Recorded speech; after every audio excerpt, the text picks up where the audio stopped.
Got a feeling it burns in my chest. It's growing larger with every breath I take. When I fight it, I hide it, it takes me down. Yeah, I know we created a mess. It's growing bigger with every choice we make. Yeah, we're here, we keep coming around. The more it shows, the higher we go, the harder we fall in and out of love. Alrighty, hello, good morning, and welcome to today's stream. How's it going, folks? What's up, Ryan? Hope people don't mind. We're getting started a little bit early, you know?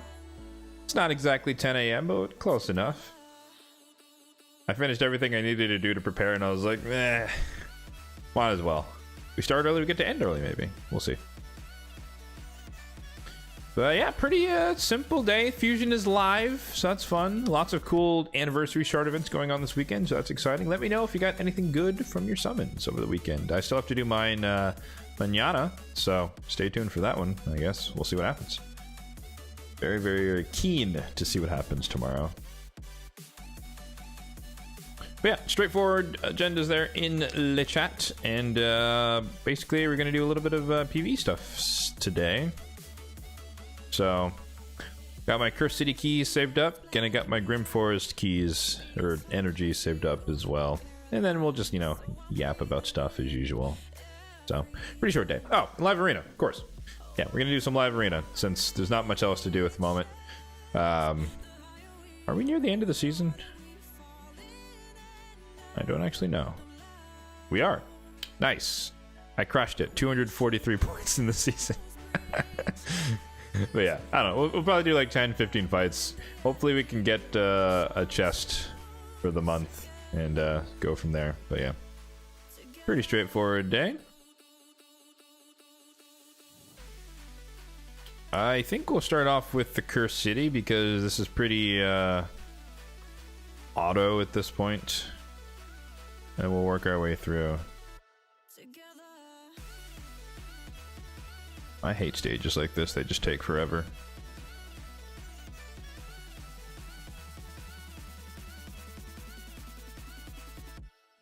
How's it going, Ryan? What's up, man?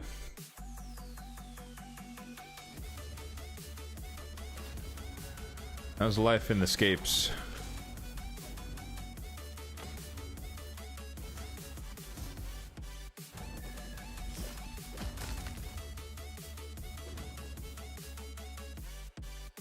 Krugmar built?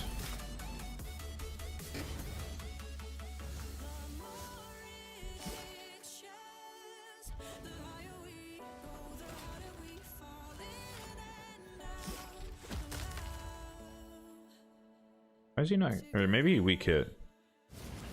Might have weak hit because his A1 is a AoE attack if he crits, but he wasn't critting. But maybe. Oh, he's full crit rate.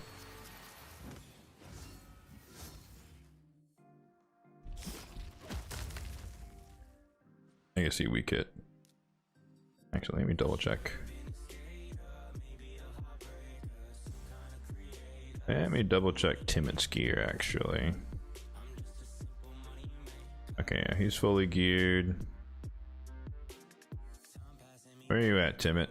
Oh, there he is.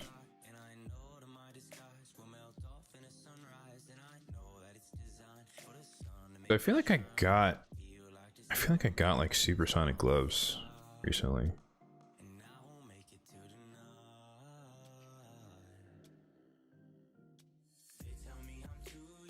Oh, they're 5-star.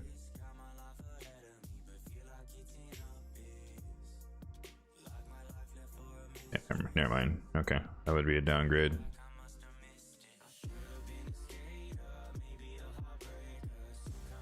Never mind.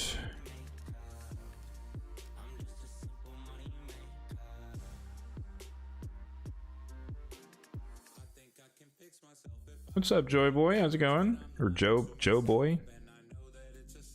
You got some beats?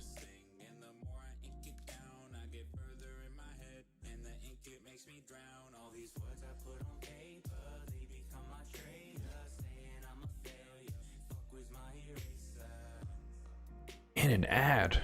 Oof. Gotta pay the bills.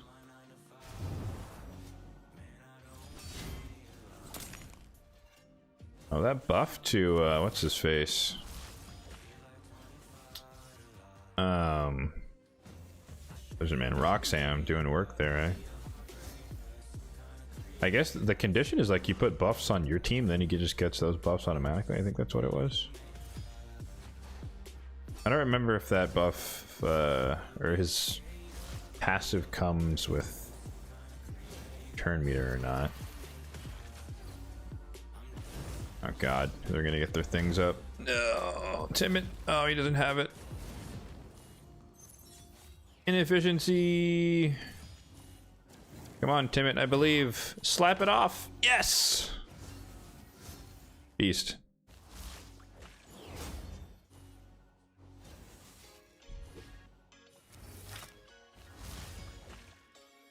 That's what he's there for.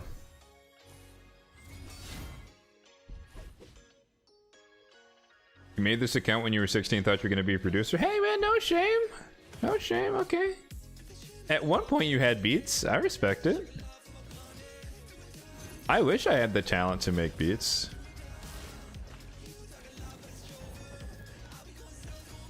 It's like, I love EDM, but I don't have the creativity to like create rhythm at all whatsoever. I wish I did.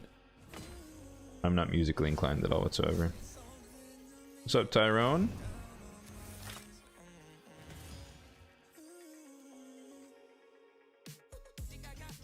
Oh, you're back. Welcome back.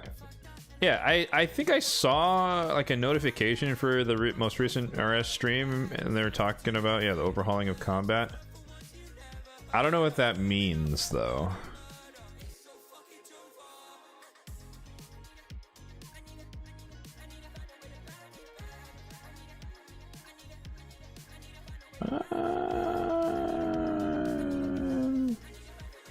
Sure. Steam should be fine.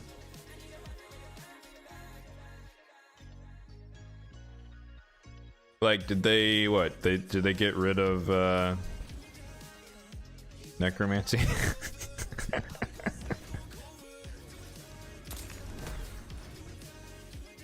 I'm not a huge fan of that combat style, to be honest. I'm sure it's evolved over the years that I haven't been playing, but like it always felt clunky to me compared to Magic. It felt like budget Magic with a hell of a lot more complication and confusion.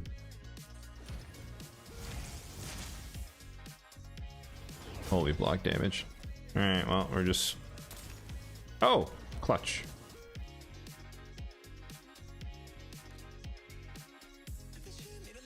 You pulled Maria with your +1. Oof. Wait, who's the other one?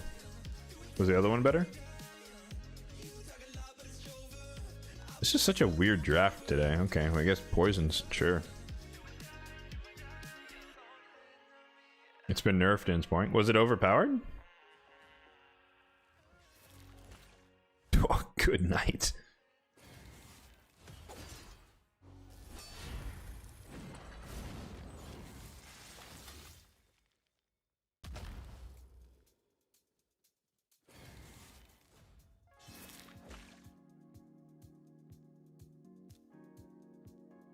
We are gonna save, once I finish, we are gonna open the chest here. I did, actually, yeah, we can go over some, champion stuff before we do that.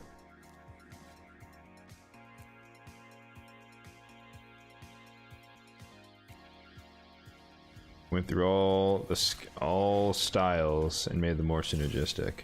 But like, did they like, I mean, I guess I should just go watch the stream or whatever.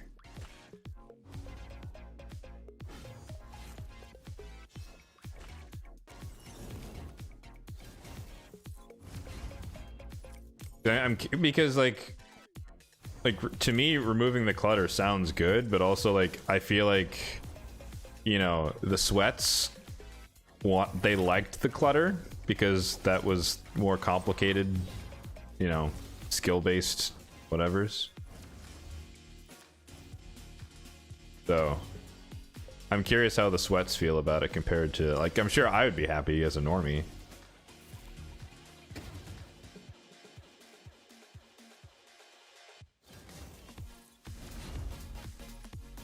Because what I'm hearing from you, Rai, is that I could basically walk back in and kill Telos, easy mode.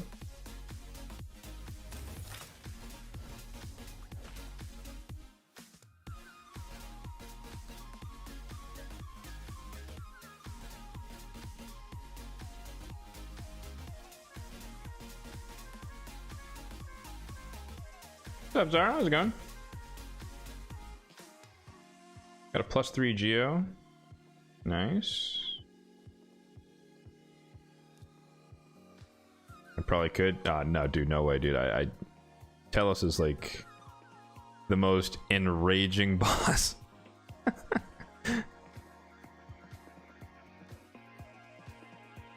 The amount of times I died in that, was it phase 3 or whatever? Because, like, oh my god, I don't even remember what you're supposed to do. Like, killing the blobs or whatever the fuck they are, the minions things. Like, you don't cleave them right, or you don't, you know, AoE properly, and you just get stacked out, and you're not in the bomb or safe zone or whatever. It's just pain. And then, what is it, the Venn diagram of his ability rotation. Oh my god, I hate Telos. I'm having like Nom flashbacks right now.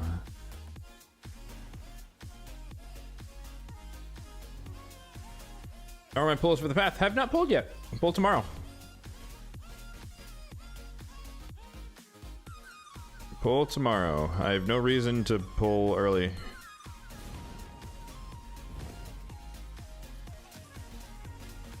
As boring as it is, I am nearly maximum efficiency at all times. So, sorry, I gotta clear the red dots here.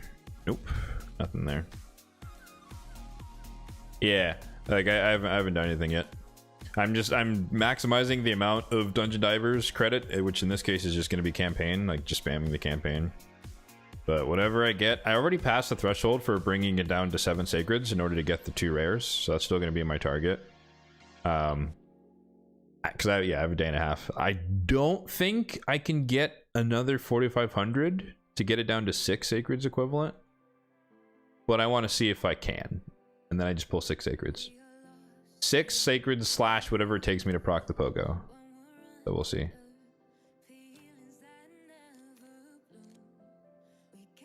Ooh, almost missed it. I need some easy fights. Oh no, not a predator.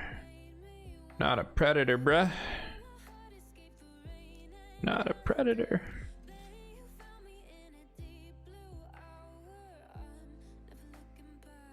Both Ancient and Sacred Stone. Yeah, I was curious how many people would be in the situation to go for both, or people are just willing to risk it and go for both.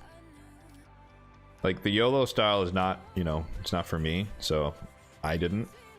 But I'm also not the average player, so quite curious what other people were going to get up to, yeah.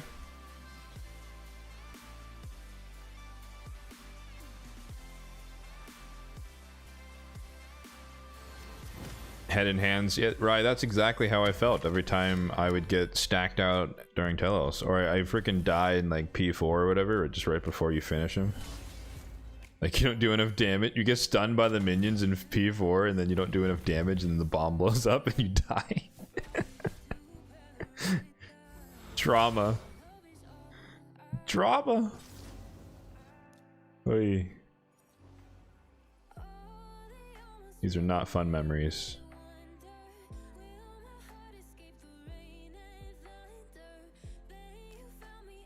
I mean, let's be honest though. You know that if and when I do return, I'm just gonna be going back to Slayer.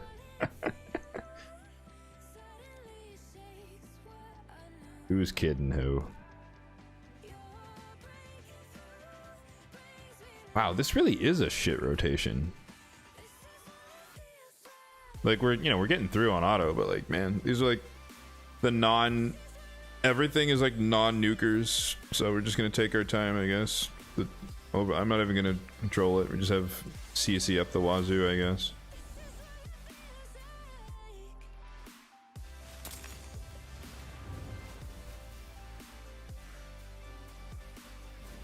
Orc skill expression, it's still there in a way. Okay, so the tryhards have something to do. That's good.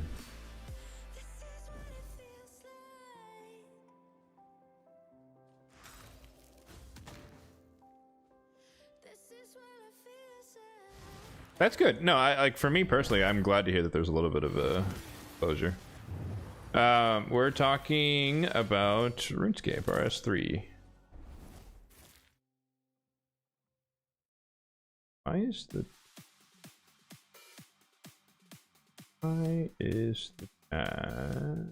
oh, weird. Okay, that's like skipping some messages. Okay.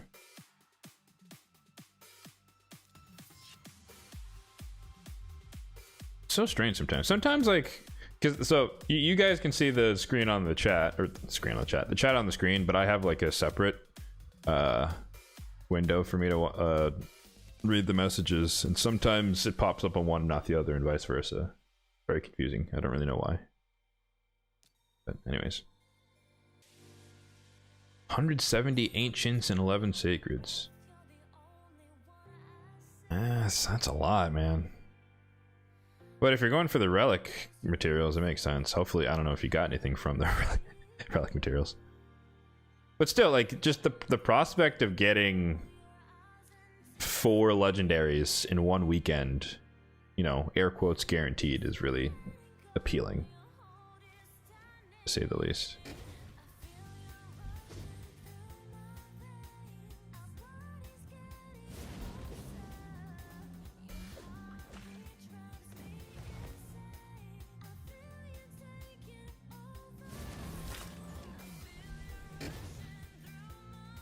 I mean, basically, right, I just need to get my channel to, you know, 30,000 subscribers, average like 2,000 views a video, and then I could just stream like 5 days a week, and then play Raid, stream RS, play some Valorant, and life will be good, you know? Easy peasy. Just ignore the part where we're at step -5 of this master plan.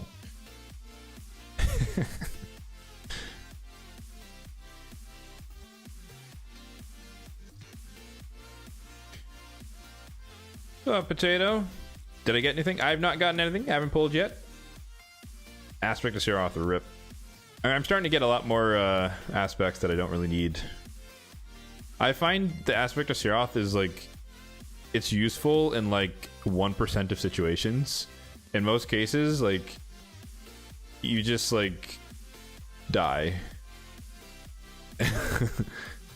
Like, oh, you survived the big hit, and then your turn meter's gone, so you don't get your turn, and then someone else one taps you, and you fall over because you lost your turn. Thanks, Aspect. You're giving me hope. And, like, personally, I think the Aspect of Siroth only really makes sense on, like, Marichka, because people want to target her first, and then you deny her from dying while assuming everyone else stays alive, and then you have your enemy like actually wasted an ability. But in most cases, it barely saves the person it means to save, and your turn meter's gone, and then you can't do anything.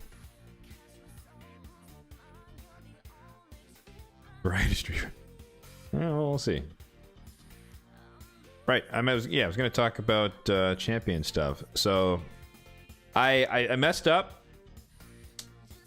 I messed up because I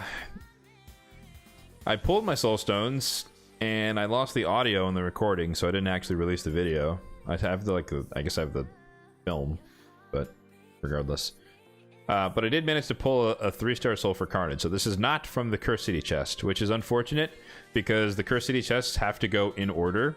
So I'm guaranteed to get a redundant 3-star soul at some point, which I guess I could just sell. But nonetheless, so that's new, a new pickup. I went with Cruelty. I don't know if that's the best option, but you know, in my mind, it's like he counterattacks a couple of times and lowers their defense a little bit. Like if I had a buff to protect, he's not in 4-piece Feral, not yet, anyways. If I had the 4-piece lethal 4-piece Feral like I want, then I'd probably put Cage on him. But there's no buffs to protect, so it doesn't feel like as powerful. But then again, maybe I steal buffs and it could be, I don't know. Doesn't matter. Excuse me. What's up, Danker? Tortulas? Who's Tortula?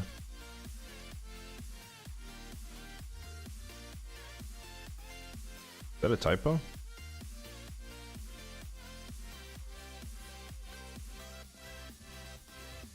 Why don't I put him in oh, turtles. So yeah, so I run you're right. I run Aspect on Siroth, or I run an Aspect on Siroth. I run the Aspect on Leonardo, and it does make sense for him because it keeps him alive. And then you proc the Stone Skin. So that I do agree with that one. I used to run it on Donnie, but in most situations, if they kill everyone else and Donnie survives, it doesn't really matter.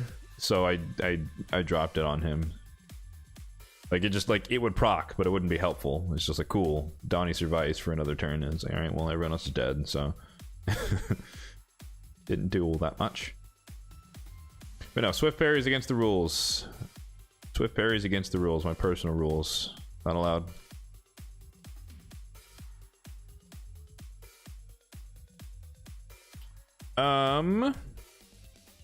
So yeah, let's rip it. Let's see what we get.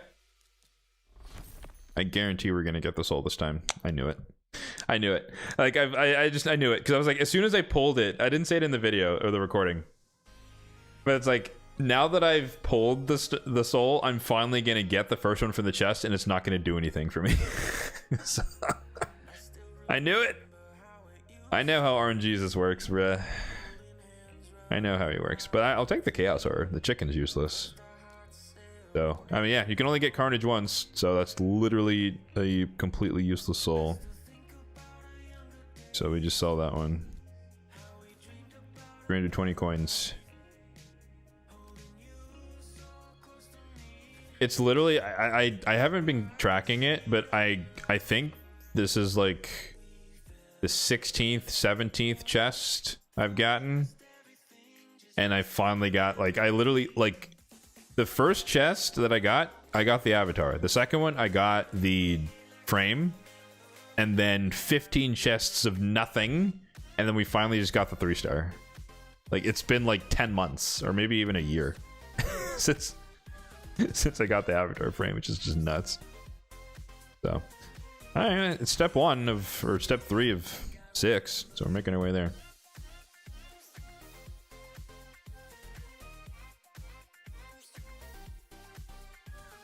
Five-star Carnage Soul, congrats, yeah, I'm jealous. 24 Sacreds today, whew. I hope you proc the I hope you procced the pogo if you pulled 24. You must have been pulling from like fresh off of Mercy. Mercy? Mercy. Agree with the hot take on Tagore? Dude, I oh my god. Potato. I can't with you. I don't know why people are so high on Tagore.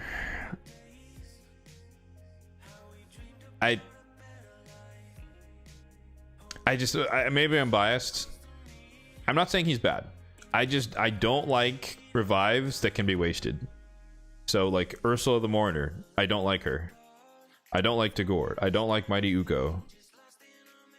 Like I can't think of who else falls into that category, but like I want my revivers to revive when it's needed, not just randomly. Especially on an epic when it's on a 5-turn cooldown. It's like you do this and then someone dies and it's like, well, GG's.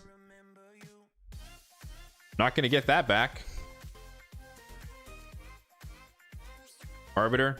Yeah, but like Arbiter, she's good outside of that, just like as a speed champion.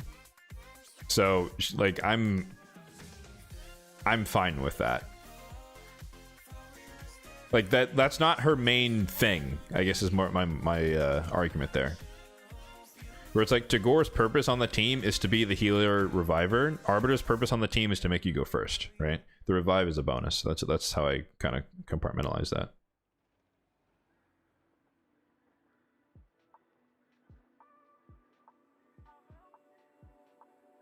I think it was worth it. Nice. Another cat's gaze and a Volcardiac card. Okay, yeah, absolutely then. Hell yeah, that's totally worth it. Volcardiac card is something that I like to get. Actually, are we forging today? We are not forging today. I'm waiting for 100 Chimera and then 100 Faction Wars. And then Grimforged has to reset. So maybe we'll do a bigger... If I can get all of the 3 of those to line up in a couple of weeks or so, we could probably do something there. Hilvy? True, Hilvy...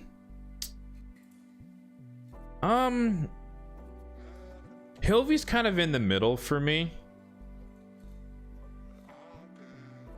Because even if she were to air quotes waste it, it's putting block damage so that, you know, she won't die, right? And then her other turns, she has a really high chance of just controlling the enemy so that she can get back to the revive as needed. So I think she's a little bit different. So I guess, you know, not just in a vacuum do they have a wasted revive, ergo, or then they're bad. I guess it kind of depends on the full package. Like Tagore, it's just like he heals and places increased defense in the meantime.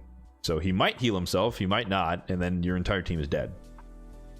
Versus like Hilvy can protect herself if she's wasting it, and then she can also CC, which protects herself, and also the burn too. Yeah. But as always, that's my take. You don't have to agree. You'd say he's fine. Like Tagore is great on manual. He's great. He's terrible on auto. That's for me. This game is meant to be played on auto, and I don't like champions who are not auto friendly.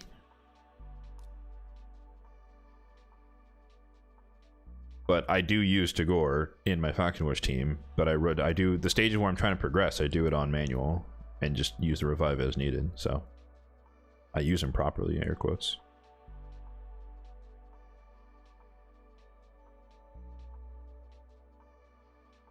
Is that reviver set on Tagore that has special effects? Are you talking about Rebirth?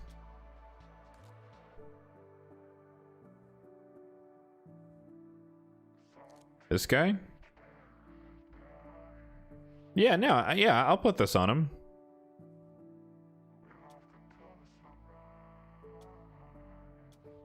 Yep. I will totally put this on him. I got a 9-piece set just waiting for him here.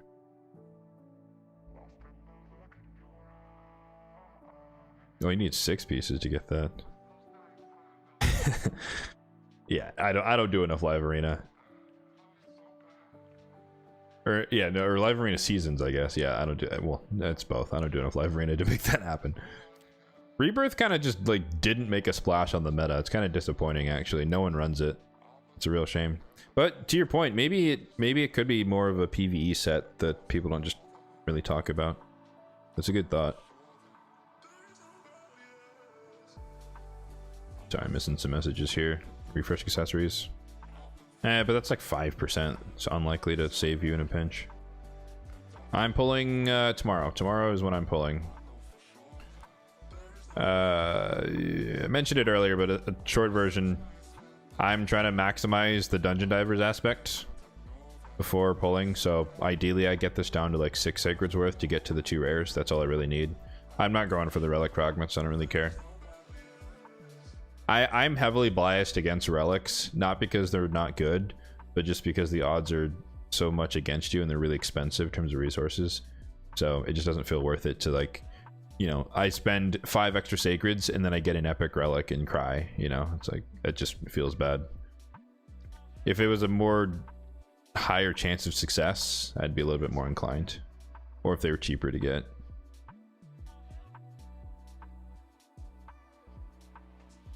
Rock of Valtide. Yeah, she's a weird one. You don't see her that much, which is why she doesn't. I didn't think of her, but I think she's the same. Yeah, she's a weird one because she does like the cleanse without block debuffs, and then the revive with block debuffs.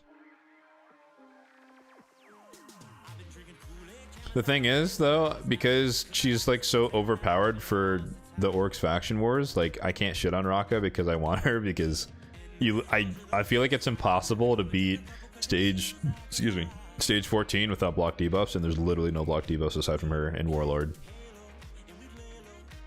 which is just like, bruh. Like, talk about needing some, like, just give us like, you know, the next fusion epic or whatever, block debuffs, 4-turn cooldown, 2 turns. Make it void. Whatever.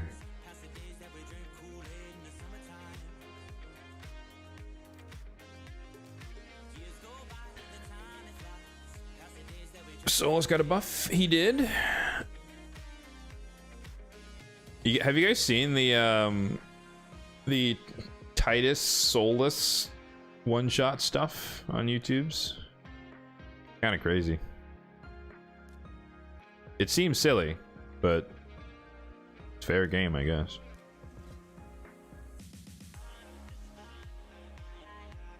How long have I played Raid? Over 5 years. Feels old, man. 5 years plus.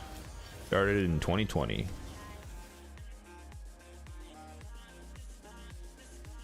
$16 sacreds and went to waste. That's exactly what I'm talking about.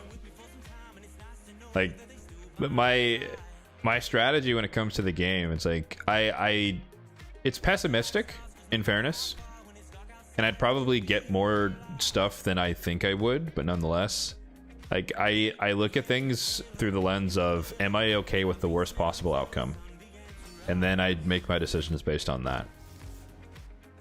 So in this case, the worst case scenario is I rip through a bunch of shards and I get epic relics, and I'm not okay with that result, therefore I'm not going to waste my shards. Even though I could get a mythical or whatever, that's possible, but I don't think that way. Alright, I think we did enough classic to get the rare. Yes, okay.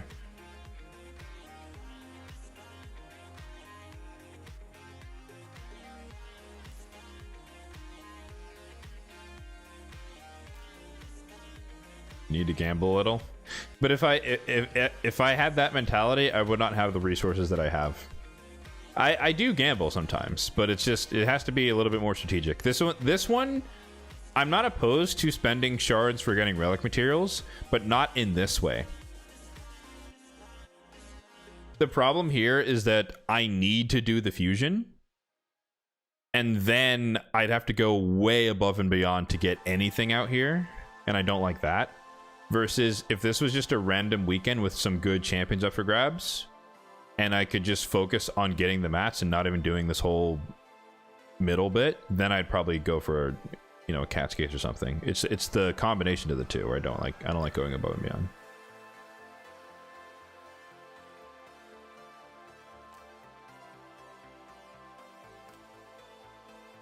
After defeating Ultra Nightmare clan boss, what should you prioritize? Farming it the next day. No, I'm kidding. Whatever you want, honestly.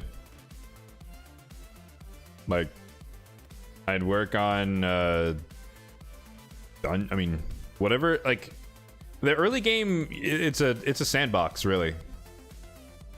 I think you need a dungeon core. Like, you need to be able to farm dragon, ice golem, fire knight, spider for fusions and whatnot, or just in general events. As you pull champions, you start, you know, building up faction wars, start moving up in Doom Towers, especially if you get some of the nicher ones that help you move up. Start working on Cursed City, Green Forest, whatever. Like, you choose. You tell me. There's no right way to... There's no right order. That's whatever you want it to be.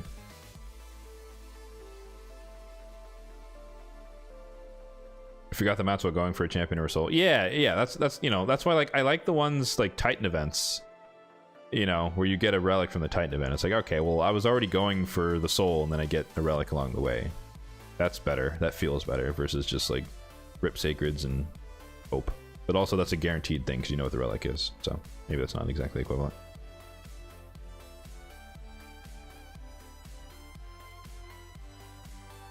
Only spend money when it's guaranteed gains. I don't spend any money. Free to play, man.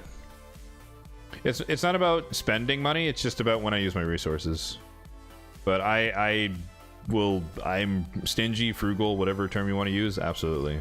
So, but I also accept the fact that, yeah, I'm missing out on some random luck RNG stuff that happens to people. I accept that. Inefficiency. I wouldn't feel comfortable at 19 Sacreds because the next Leo or whatever comes around and that's going to cost 20 something. So like, I want to be able to do like back-to-back guaranteed sacred events. Yeah, like if you think about it, so like I like sitting around 60 plus or minus. Like they would never, hopefully, they would never do back-to-back guaranteed champions that require a ridiculous amount of sacreds. But I want to be prepared for that fantasy situation. So I pull 20, I'm down to 40, then I could pull 20 again, and I'm down to 20, and then I could build back up for the next one.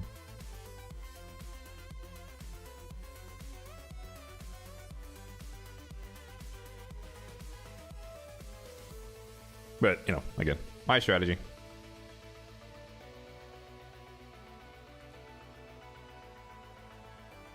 Am I going for Pelops? Yes, sir. Yes, sir. Actually, thanks for reminding me. We gotta give 1 point to the rare so I don't feed him. Never have, but you never know. You never know. You feel okay with 19? Yeah, no, I mean, different strokes, different folks, right? I wouldn't feel comfortable at 19, but I'm used to being where I'm at. Where like I don't think my sacreds have dropped below 40 in like 3 years, so it's just a different place to be.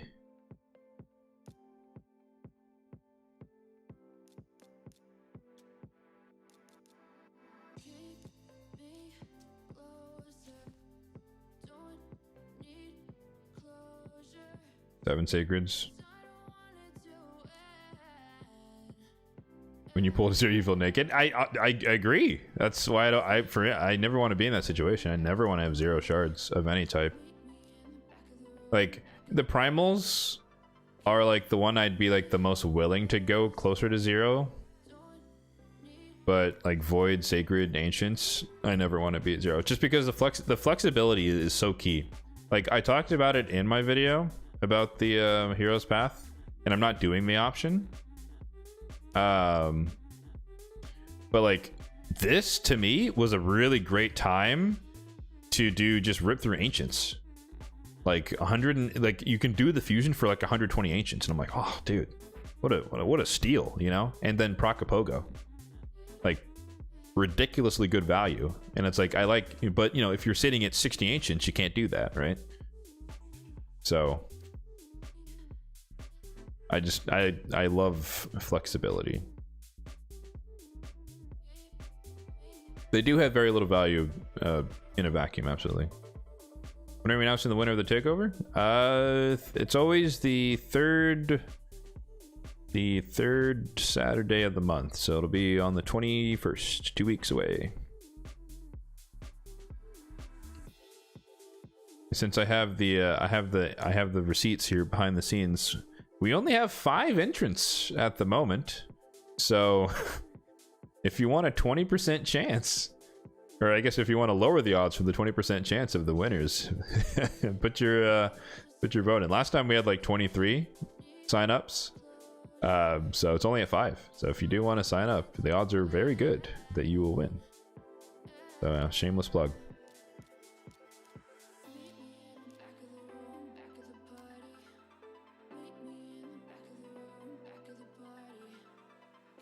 Quite a lot of shards saved up for free to play, indeed. But like we said earlier, I've been playing for 5+ years, so I've had a very frugal, stingy, whatever you want to call it, strategy for at least 4 of that out of those 5.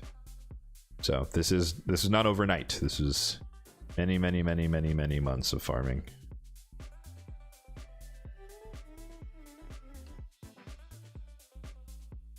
Where am I in my rotation? 1, 2, 3, 4. So we're doing the 4 one.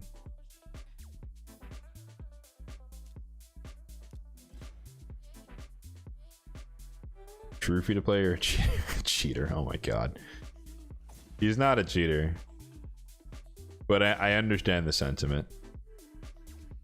I am not cool enough. No, I'm kidding. No, I literally don't qualify for the content creator program. There are requirements, and I'm well below the thresholds. So, like, you don't have to believe me as far as if I say I'm not, but like, I literally don't qualify if you know the requirements, so I cannot be. I think it's like 8,000 subs on a YouTube channel or something, which I have a quarter of. It wouldn't matter. I don't want the perks anyways. Kind of sus. Yeah. Well, hey, you don't have to take my word for it. You can be skeptical. But there are, I don't know if it's published, but there are requirements, and I don't qualify. What's up, Delk? Am I going all the way for the 1+1? Yes, sir. Yes, sir, I will be. However, I can pop it up on the screen here. The Mercy Tracker. Boom. All the way, it for me is not going to be that bad. Because I'm already 14 in, 2 into Mercy. And, like, horrendous luck with Sacreds is, like, getting, like, to 32. So, that's possible, but really, like, I'm just pure mathematically speaking, it's really unlikely to go up to 32. And then beyond that is even, you're talking, like, fractions of a percent. So that's kind of my, like, my level set. But I would say 90% of my pogos happen under 20 total. Maybe 1 or 2 has gone beyond it. So I would say within the 6, 7 I plan to pull, I should proc it and move on. But there's a chance that we could be unlucky. It has to happen to someone eventually, right? So we'll see. But yeah, no, I'm going all in. As always, you can't do a pogo if you're not going to go all in, unless you run out of shards, I guess. But if you do, that's, to me, that'd be poor planning.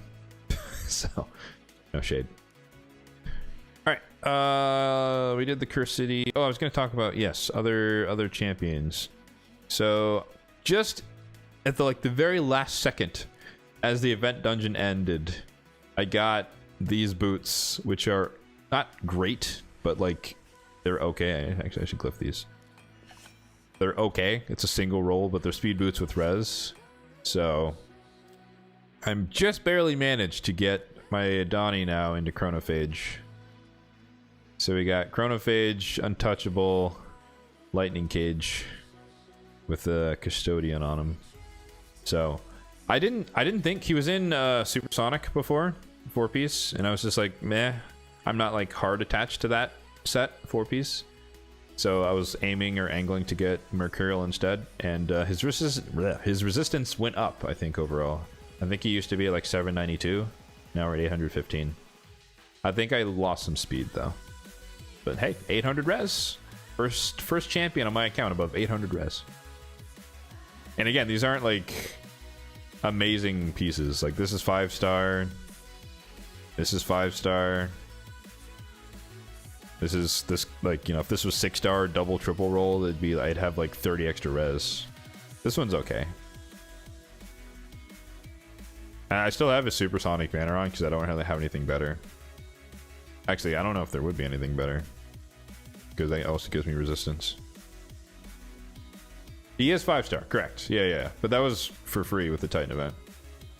But that does help inflate the stats. But like literally if we do where is it? Champion stats, res, let's say like 650. Yeah. I have 7 champions above 650 res. And if we make that even tighter, go to 700, it should be 2. Yeah.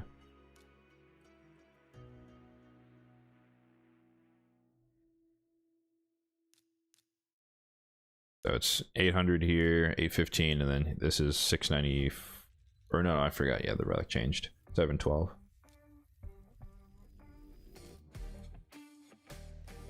Pretty sad Donnie's not in there. I think he will be. They sent out in the most recent raid digest, they mentioned that the more recent fusions are not going to be added there immediately, which makes sense to me.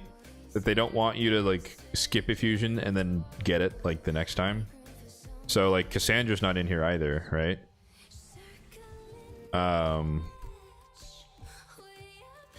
What were the most recent ones? Actually, this is a good experiment. What's the most recent one that is in there? Is Yuki Masa in here?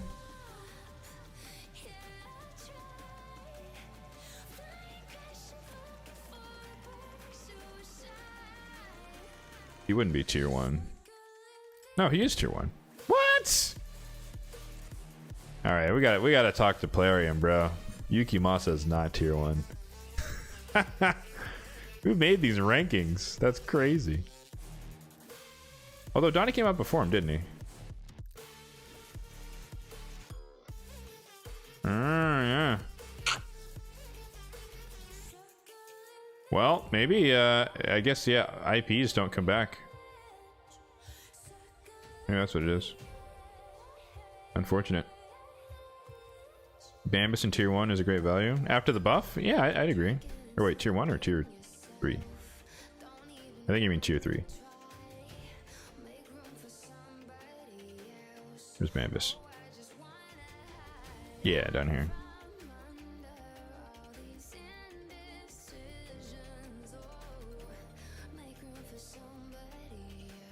Is he tier 1? Probably. I think Donnie would be tier 1.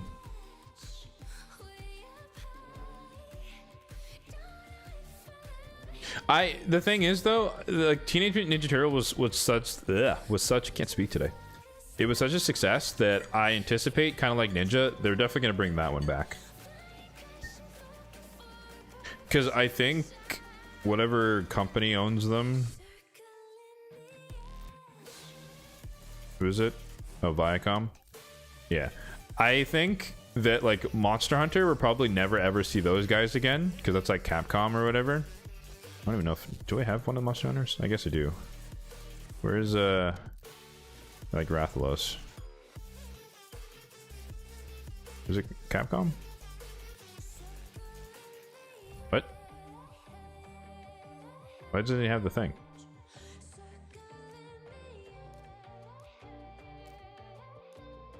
They don't have the thing?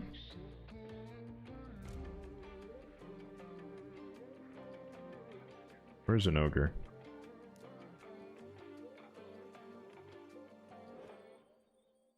Oh, weird. They don't have the copyright stuff on them. Huh.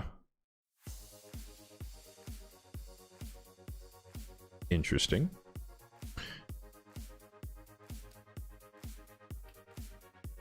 No, I don't have her summoned.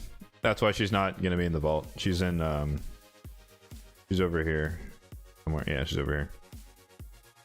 Like I know I have Rathalos though.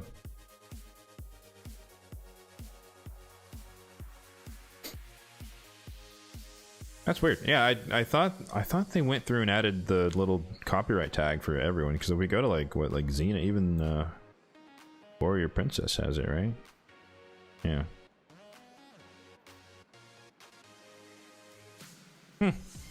Alright. Gotta talk to their legal department. Never been Rathalos? No, he's useless to me.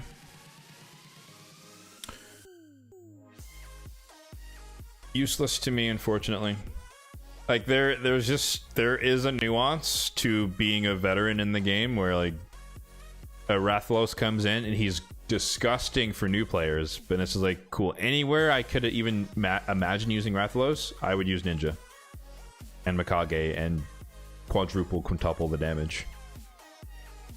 So it's not a knock on Rathalos, it's just when you have better, you don't really need anything else. Mega mad they haven't given a free UDK.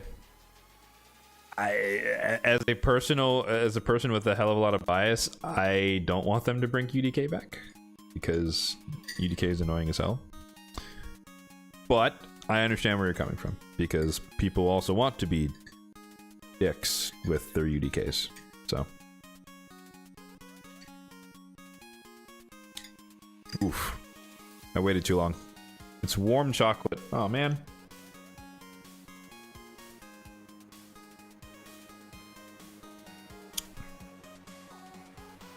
UDK you can pull? Yep, you can pull him though. True.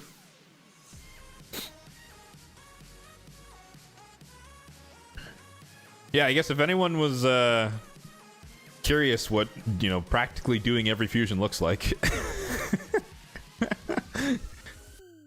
Literally, it's just like, I was looking at this, I was like, wow, this is hilarious. I didn't get Helicath? No, I messed it up. I'll never forget. There was one Lammerburr that was there was like Ice Golem tournament late at night, or Ice Golem into Dungeon Divers or something, and fell asleep. Event ended.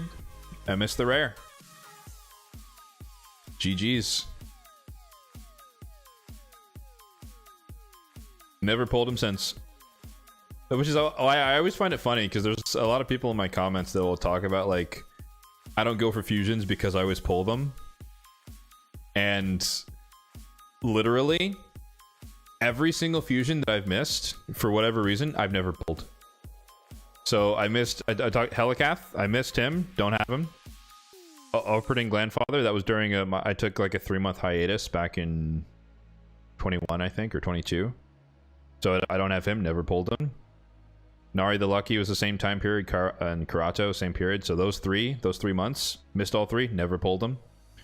And then Marinix I also messed up for a different reason. It was probably similar to Helicath, I forget the circumstance there, but I was less fussed about that one. So, all 5 fusions that I've missed with it when I was playing, never pulled them. And I know a lot of people would say differently, like, you know, I pull every single one I skip, and it's like... For me, that's not the trend. So I'm like, if I skip anyone, I'm probably never gonna get them. Pixnail was right when I started, so I just didn't do it. But also, she was bad, and then everyone else is prior to me even starting the game. So, but yeah, no, I mean, I do fusions, I grind them. It's a blessing and a curse, I guess. Because there's very few that I actually would want. Like, I think Kreela is like the only one I care about from the old school, or the from before my time. But even then, it's like she'd be a nice to have. I mean, I would take Helicath though. Maybe we'll pull him tomorrow. Maybe we'll pull him tomorrow. Gotta have some faith. It was free before, you feel left out. Understandable. Understandable.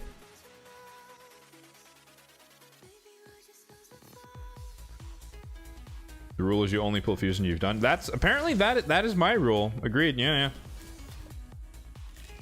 yeah. I looked at that the other day, and I have pulled duplicates of 13 fusions that I have done. Obviously, I have more dupes than that overall, but in terms of duplicate fusions, I have 13, and then 0 for 5 that I've not done. So weird stats.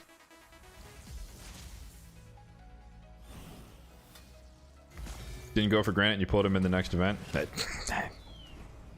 I wish I could relate, man. I'm an anomaly.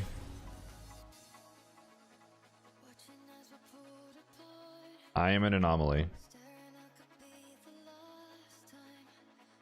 Utils, how's it going?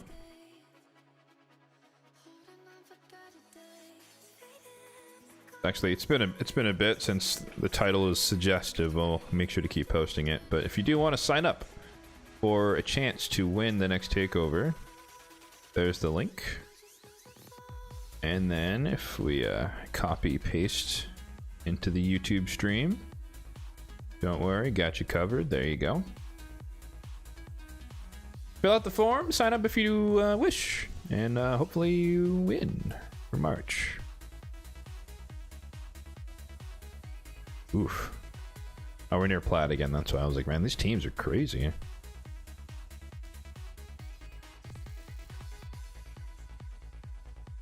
Lugan and Jack got buffed. Yeah, yep. I saw that. I don't. That's not like that. Doesn't make me. I've already talked about the system. Like I'm never going to use it because I'll never want to sacrifice a current fusion for a previous one. So even if, or well, the buffs are in the game. But after their buffs, they're cool. And if I pull them, great. If I don't, nothing changes. But yeah, I was not around with Jack was fusion. Never pulled him, and I don't have Lugan either.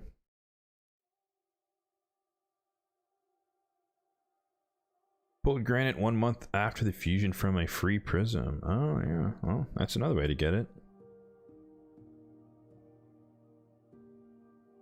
330 days, so just going on a year. Nice. My philosophy on the forge. I don't know if I have a philosophy on the forge. It waxes and wanes depending upon things. But like generally I only forge during personal rewards CVC, so I have whatever is saved up for then. I think at this point, like I have so many charms, but essentially I just target what I'm missing. So that's why like it's not really a prescription for other people. What did we do most recently? Dark Fae? Yeah, we do Dark Fae. So like I would either go look at my gear or just think and be like, all right, I need more lethal gear, or I want more lethal gear. I'd max out the charms, of course. And then I'd be like, all right, I don't have, or I'm looking for a pair of boots and I want them to have crit damage. And then I'll do like 60 rolls and see what happens. And then if I get the boots I'm looking for, I'll change. But like, it's very piecemeal in what I'm going for. But in terms of like Doom Tower, what I farm, it's lethal obviously. I farm, I still farm Untouchable. As you saw with my Donatello build, like he has really good, like, you know, mythical 6-star legendary pieces. So I still farm Untouchable. But by contrast, instead of going like all the way down to like the piece charms and substat, I would just go like this for Untouchable. Like I just want good pieces in general. It doesn't really care what specifics. And then I also farm Affinity Breaker, which I don't have any of. And that one, I don't even think I put the charms in. Like I get what I get out of Affinity Breaker because it's so niche that if and when I get a good piece, it's useful, and then when I don't, it's just silver and it's not worth the charms. Sometimes I'll throw charms into Perception, but I've gotten out of that habit lately. just because my standards are so high that I think like 10%, maybe that's too high, maybe like 5% of the gear I forge for perception gets kept. And like resilience, it's even worse. Like obviously you don't use charms for this, but I think we've evolved past perception as a game, and so it's still a useful set, and it's always good for 2 pieces. But like I think I have most of the pieces that I need, and so I don't need to force RNG here. So basically, I save up my charms and I spam them on lethal, hope for the best. That's it in a nutshell. It's still most important. Yeah, agreed. I think if I had to like, I mean, I'll have to think about this in a couple of days in fairness. Trying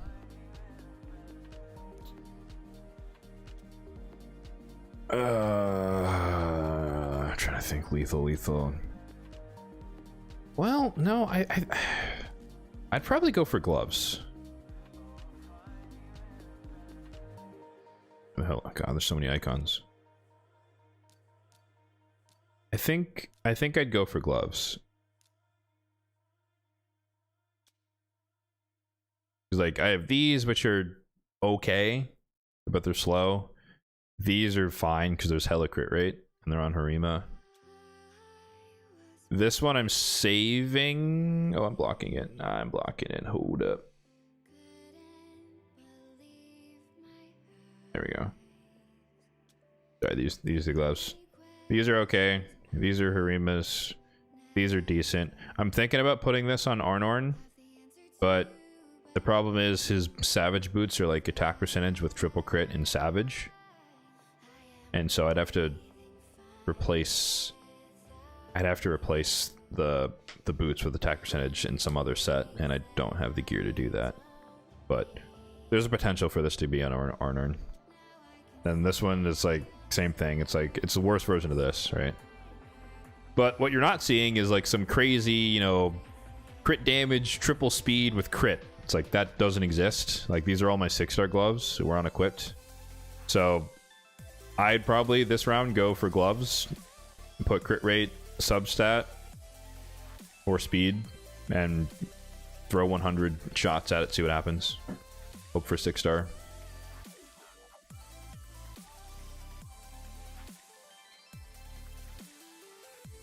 These are pretty pointless, huh? I don't know, I might keep them. You have max match still? Why not just trade it for silver and make cheap stuff? I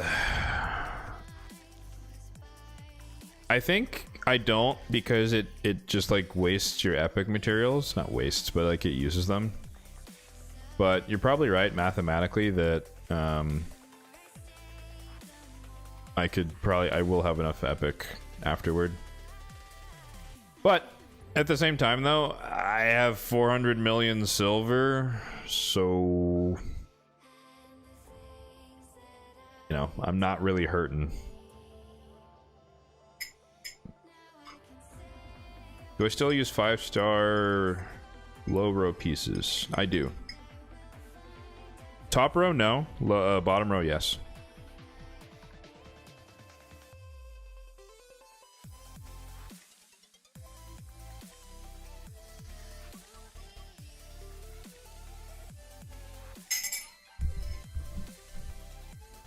God, it's so warm. It's not as tasty when it's warm versus hot.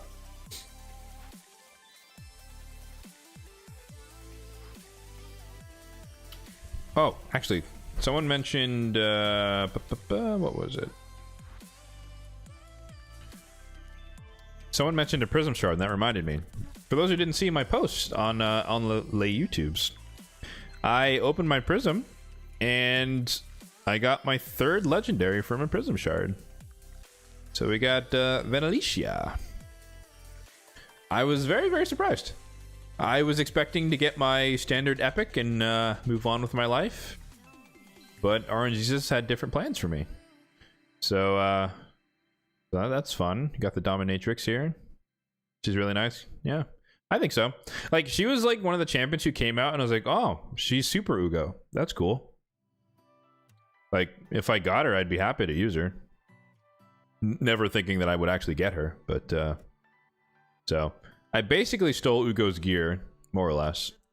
I redid the set, but it's Affinity Breaker and Merciless. And yeah, it's a Hydra set. She's not booked yet. I'm waiting for CVC, but I do plan to book her out. So she's literally Ugo plus. That's the easiest way to think about it. Actually, this is a good swap cameras again. This is a good example of what I'm talking about with like my forging. So like this piece is not great, but I just needed to complete the set, so that's why I put it on her. But like my Affinity Breaker, when I'm talking about like I keep the good stuff, it's like double. Speed boost with a double, actually double, like, you know, most of the pieces that I keep are just like the best of the best from like Uncharmed, and like, you know, over years and years, right, at this point, or months I should say. Infinity Breaker is a bit recent, so like it's not crazy gear, and there's very few mythicals, but like whenever I actually hit a good piece, like those are the only ones I have basically. And it's like I have this one because I have not pulled a 6-star equivalent of this for crafted, and if I did, I would use that instead. So that's why that one's there. So like I do like go through like when I'm forging and or even when I'm leveling up gear, like I would like to purge my purge my account of 5-star gear, but I have a very, very basic common sense rule that 5-star gear is better than no gear. So if the only weapon I have in the set that's speed and accuracy is 5-star, I'd rather have the piece in the set versus no piece in the set. Some people don't operate that way, and that's fair enough, but for situations like this, it came in handy because I could have sold this and then I would try to build her in 4-piece and I wouldn't have 4 pieces. So yeah, she's actually in a resistance banner. I don't have an accuracy one, but like the speed was too good to pass up, and it's also like she's on my hard Hydra team, which I haven't run yet. I'm hoping to not have to run it until CVC when I book her, but she's on that team, and so I think hard you need like 250 accuracy or something like that, maybe 300 if you want to be like overachiever. So because she's already, I think she's at 350. No, she's at 400. Yeah, with the resistance banner she's at 400 accuracy, just because like I said, my Affinity Breaker gear is like just that good. The few pieces I have are the really good ones. So it's just her stats are inflated well above what she needs. She's great. You pull her? Yeah, no. I'm intrigued to try her out. I think like I won't have a choice because I have to run Hydra this week. So I'll test her off stream, but next week I can showcase show off how she did in hard. But I mean, on paper she fits in the team, so it's a 1-to-1 swap. The main thing I'm curious about is the passive and how much healing it actually equates to. And how much damage, you know, how much an impact Pain Leak has, if at all. That's kind of what I'm keen to see. But the main thing is just this ability is so good,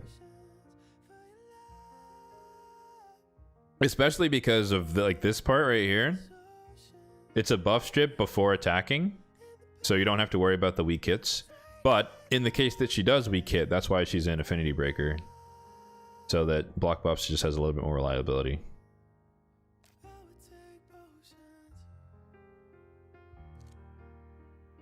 You get rid of life and attack here. Like I've never been pressed for space personally, and so like, you know, even right now I have 150 spots, so and that's with like there's probably a bunch of unleveled stuff here too. So I could, if I really purged my gear, like went through and leveled up everything that's not leveled, I'd probably get it down to like 1700. So I'm not like pushed for space. And even though like, is this a trash set? Absolutely. But I'm not opposed to someone like some Faction Wars trash champion who just needs speed crit and some resistance and HP. Put the life set on him. You know, I'm not going to use this on my main champions, but it's good for like Faction Wars people. But I also have like a ridiculous amount of champions built for all of the Curse City and Centranos and Doom Tower and all this stuff. So that's the only reason I'm holding on to them. But only because if they're good pieces.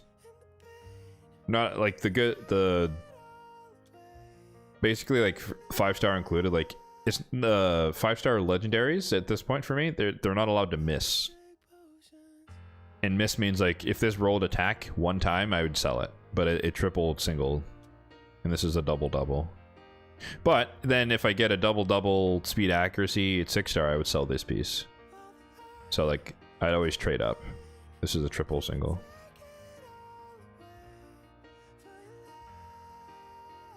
So yeah, if I was sitting at 2100, you know, like overflowing in the inventory, maybe I'd impact or have standards like that. But I'm chilling.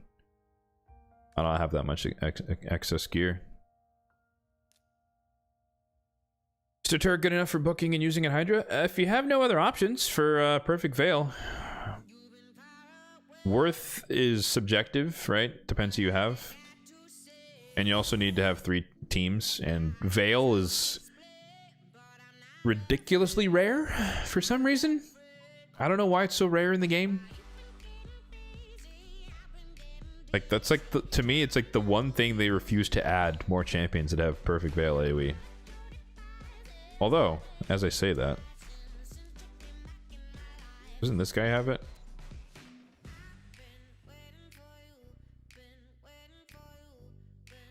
Oh, it's only for 1 turn though. Oh, that's lame.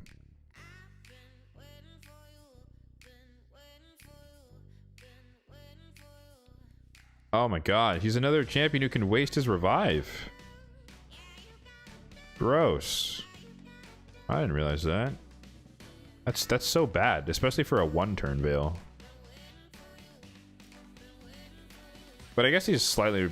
Well, the one advantage, I guess, is that you don't have to be like full HP like Rector, right, to get the Veils. You just get it. So it's unconditional. But, man. This ability is so bad. AoE attack with increased defense is like, what? Why even attack? Just place increased defense. Like, you're not going to do damage, you're a support, you know? Especially because this guy's your Veil champion, and he's going to fear himself on the head of Torment by doing this AoE, and then he won't place the Veil with this.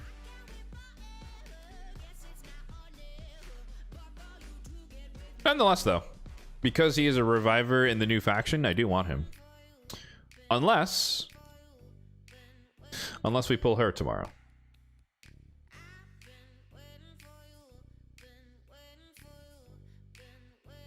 I do have her selected in the menu, so we'll see if it happens. Unlikely, but possible. But basically, like, if I could bank, you know, the Elva of the Argonites right off rip, like a year before faction crypts open, that'd be super fantastic. Like, I don't need her now, but when the crypt opens, what a carry.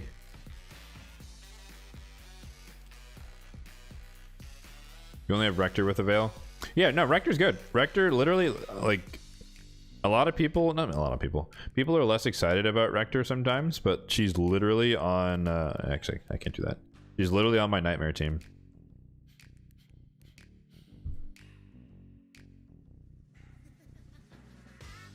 There we go. Like, she is Nightmare quality Hydra. It's like, if I had a, you know, a Duchess or a Glakeout or whatever, yes, they would be better, obviously. But I don't. So I use Rector. Because you gotta use who you got.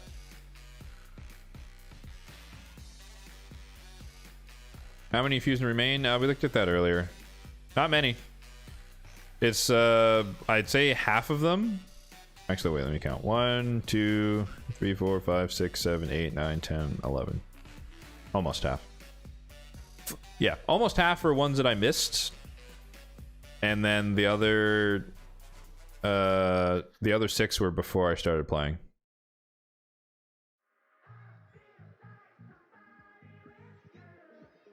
So, but yeah, no, I've literally, I started playing when Pixnil was the fusion.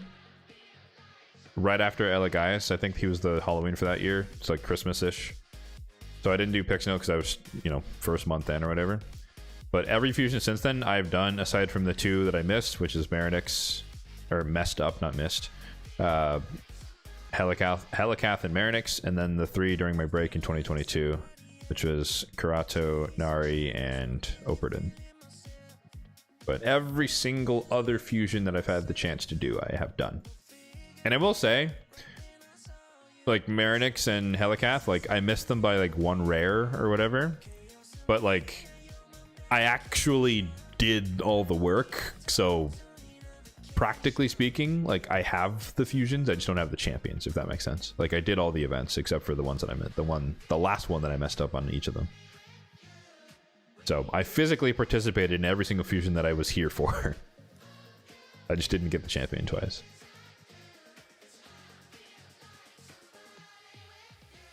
Incredibly lucky you've got an epic from the fusion and then Paulus. Nice. That's got like the best possible outcome. Yeah, I always forget to think about that.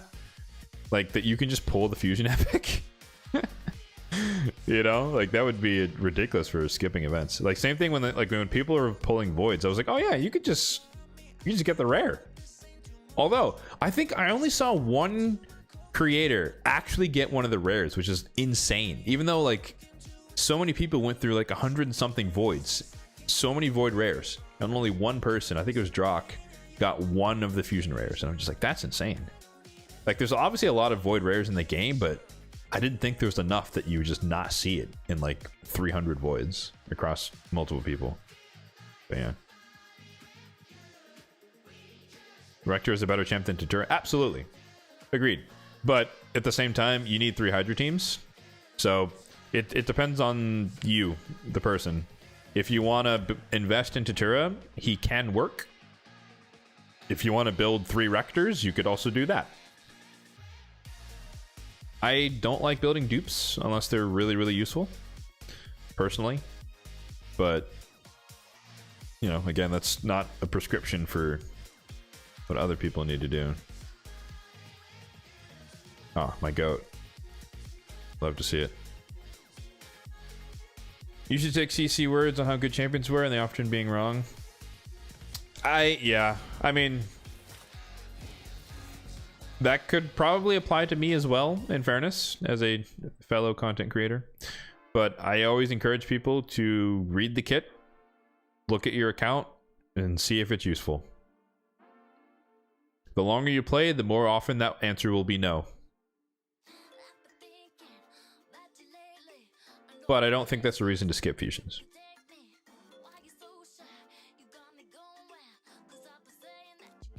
Because I have a ton of fusions over here. We got Tholan, we got Cassandra. What, Gretel, Scorid, Bambus. Who else is a fusion? Titus. What's her name? The Incarnate, Jeroboam. I'm not going to go through all of them, but I have a lot of fusions that are just chilling, ungeared, unleveled, unloved in the vault, and I have them. If they ever become useful, they can be turned on, but until that point, they sit there. All right, let's do some Grim Forest while we continue to chat here. I saved Lashun on normal mode, so it's obviously going to be a lot less exciting than hard mode. But we already did that, so I ain't got to do it again.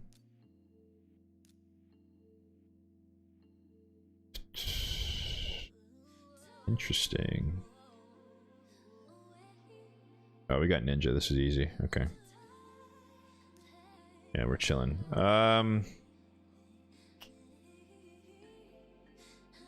Who do I speed bait? Do we speed bait with Morrigan? She can be the fastest and just not be in the fight. Got debuffs with her. Nuke, nuke, nuke. Sure.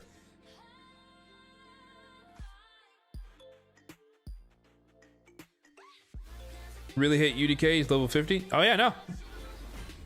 When I say I don't like a champion... Oh, did Rio start with her buffs? Oh, she did start with the buffs. I wanted her to start with the debuffs. Oh well, it's fine. I don't use champions I don't like. So, UDK, I don't like him, and I mean it. Like, I'm a man of my word. So, I don't like UDK. He sits in the vault. I refuse to use that. That's such a... To me, it's such a stupid stall BS tactic. And I just... It's beneath me. No judgment. I understand the appeal. And most people don't care. More power to you. But for me, it's just like, nah, I'm not dropping to that level. Oof, man, what a tough fight there, guys. We barely made it. We barely made it. That's chaos or nope, trash.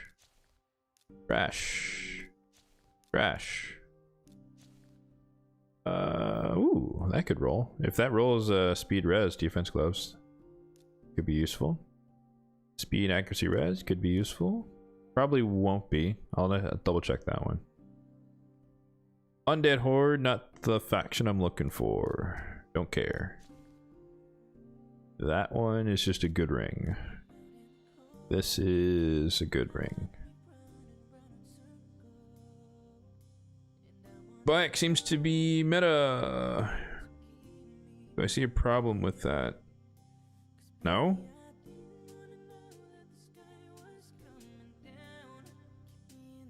I mean that's unavoidable. I mean there's tons of limited meta champions.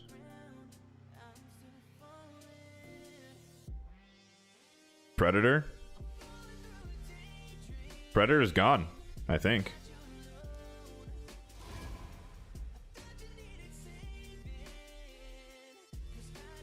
Which doesn't really matter one way or the other. How's it going, Darkside? What's up, man? I think Predator's gone, right? He's out of the pool. The champion pass is over.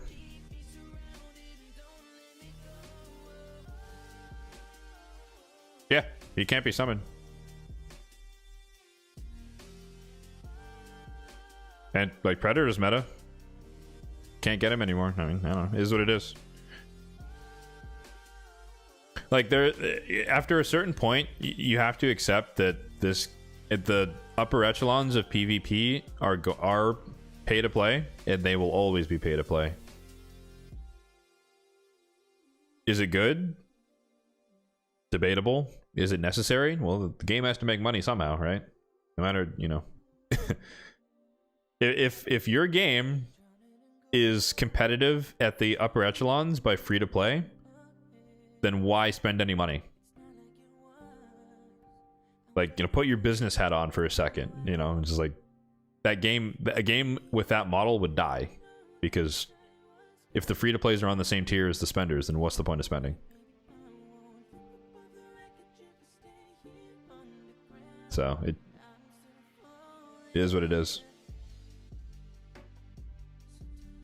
Like, it sucks. I agree. Like, as a player who's free to play, and you go against the, you know, +4 empowered Predator who just one-shots your team after evading everything that you throw at him, it sucks to be on the receiving end. But like, go find the game that's free to play competitive with pay to play that's not dead. You know, it doesn't exist. Like, it just people are people, you know, humans are humans, right? We're very predictable to some degree. So you will see, people will see that there's no value in spending. If there's no value in spending, they won't spend any money, and then your game dies. Is what it is.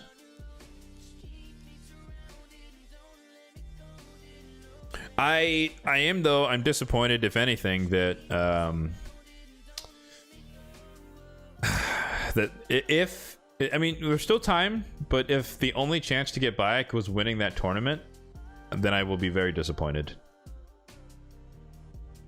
Because I wanted Bayek. I think Bayek for me would have been a lot more useful to me than Leo. Not that Leo's bad. It's just relative power levels. Like Leo is useful mostly with the turtle team, but Bayek is useful across the board just to not be crit, which is very useful in a lot of situations, especially in the, you know, the one shot meta, you know, Predator, the Nices, Leo himself, Empress, Marius, like just being able to not crit is really powerful, or not be crit. So I hope there's still a chance. I have the shards, I have the soul stones, but I'm a lot less confident now that they did the champion chase. So that's kind of my main disappointment if that's the case. And I will just be big sad. All right, let's see, what do we got here? We got Python, we got Marius, who kind of carries us here. We got Lydia, got Empress, and Donnie. Sure, we should be able to run this on auto.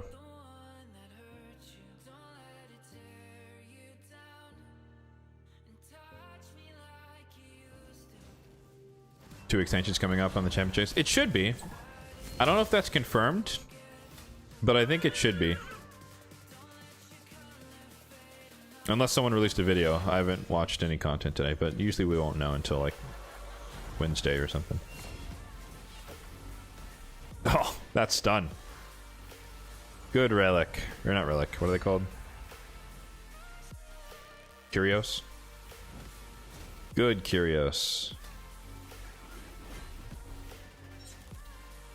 Oh, what the hell? Oh, Freya. Rip.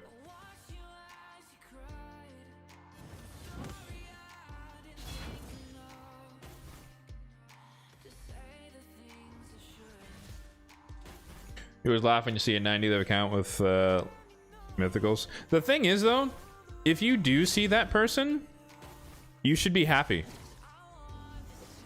Let me tell you why. You can't buy gear.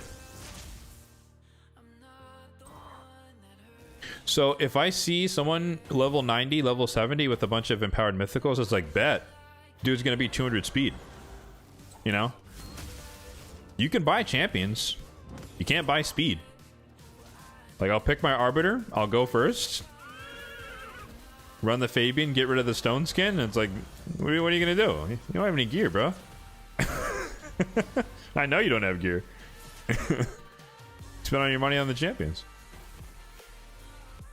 Yeah, you can't buy meta gear. Yeah, exactly. Like that's true. They might not even have stone skin. They bought champions, but they haven't done Hydra for 2 years.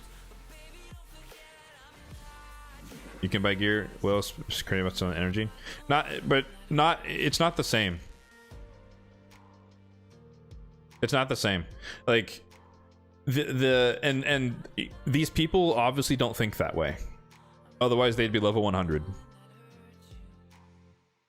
Like I understand, like you're thinking about it through your lens because you know that, but these people just threw money at the game and they're like, ooh, powerful champion +4. It's like the same guy is not thinking, oh, actually I should probably invest in a dragon team during 3x.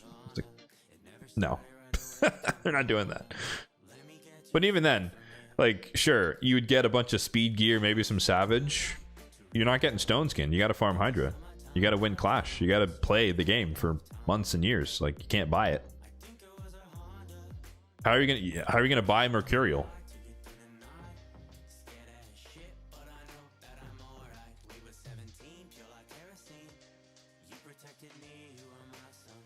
Oof. Slim pickings. Okay. I think we run Hilvi. I think we run Empress. Arima. I guess we run Ugo. Do we ever? Oh yeah, Hilvi's a reviver. At least this, I think on hard mode, this Necrat had polymorph, 6-star polymorph, and I was getting wrecked by that. there's a Riho on Riho action here.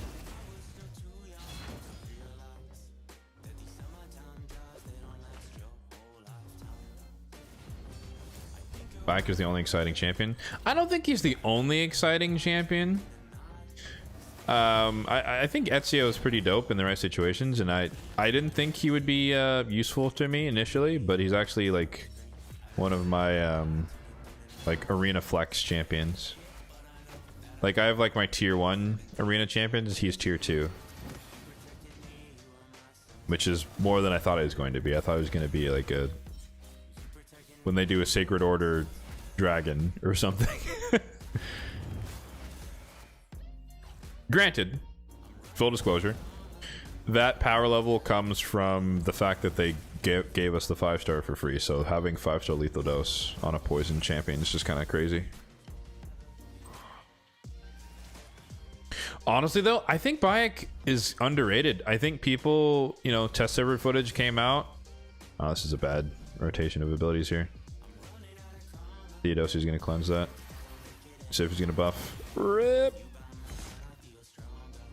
Hilvy!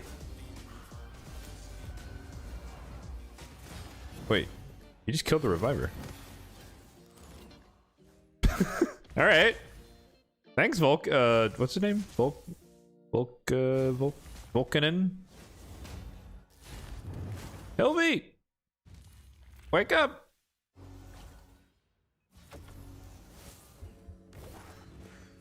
Hilvy! Get a turn, please. Thank you. There we go.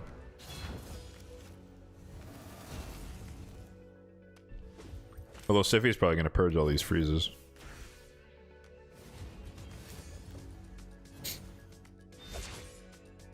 Oh, I didn't click the boss. Like, what are they attacking?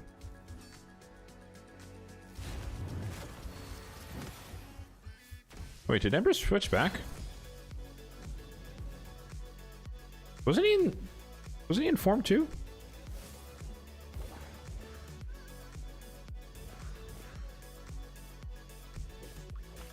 Alright. AI being stupid. We gotta fix this. I always forget as well the Siffy heal.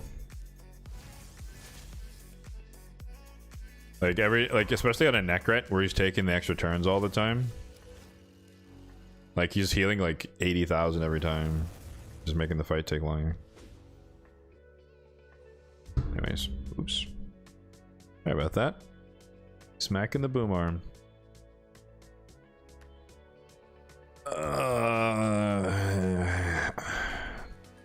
I feel like DPS Mercurial is just not really a thing. But I will compare that to see if I have anything 6-star equivalent. That's a Chaos or Rash.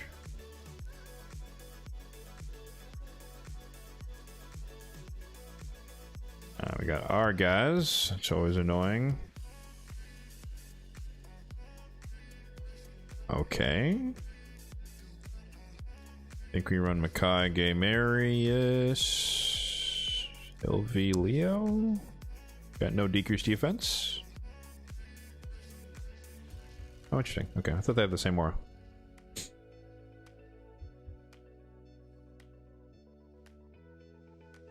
DPS Mercurial is very useful. I didn't finish the statement. Useful to me.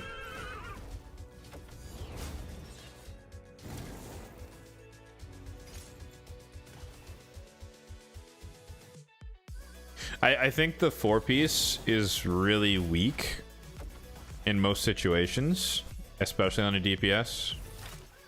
Like I'm fine with it on a support just because it'll help you dodge the Odin or the Gizmak and whatnot, which can be annoying. Like the standard, not standard, but some of the more annoying openers, 4-piece can help you against, and that's good.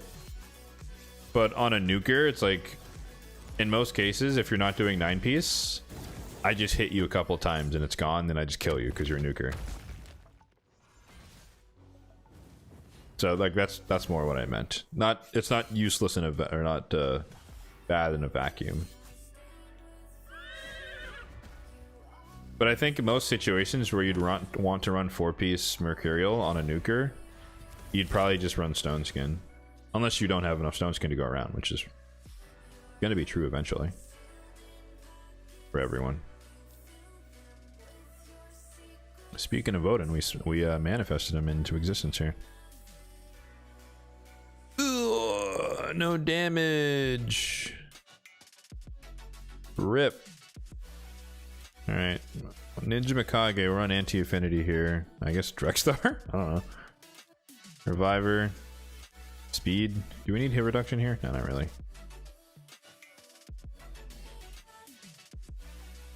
It's not worth a reroll, even though I guess it could be worth a reroll. We're basically done with the forest. Oh, it's too late now.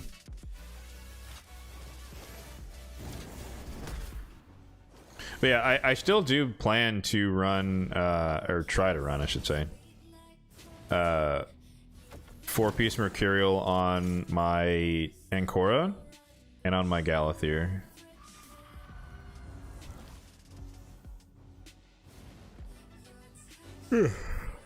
That's the only things I'm looking for. And again, like, I know a lot of people say the 4-piece Mercurial isn't worth it, which I can see in a vacuum that could potentially be true. But my mindset is focusing on what I have to deal with, and I still have to deal with a lot of the more annoying no-contact champions. And so I'd rather have the capability to, like, not just die because there's a Commodus, if that makes sense. Like, Commodus comes in, changes forms, tries to bomb me, and it's his first turn, or the first hit, and then nothing happens.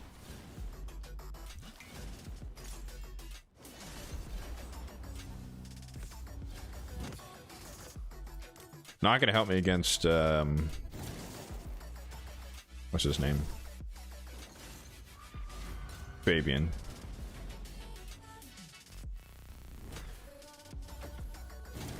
Oh, clutch. What? 3%? That's so funny. With decreased accuracy on,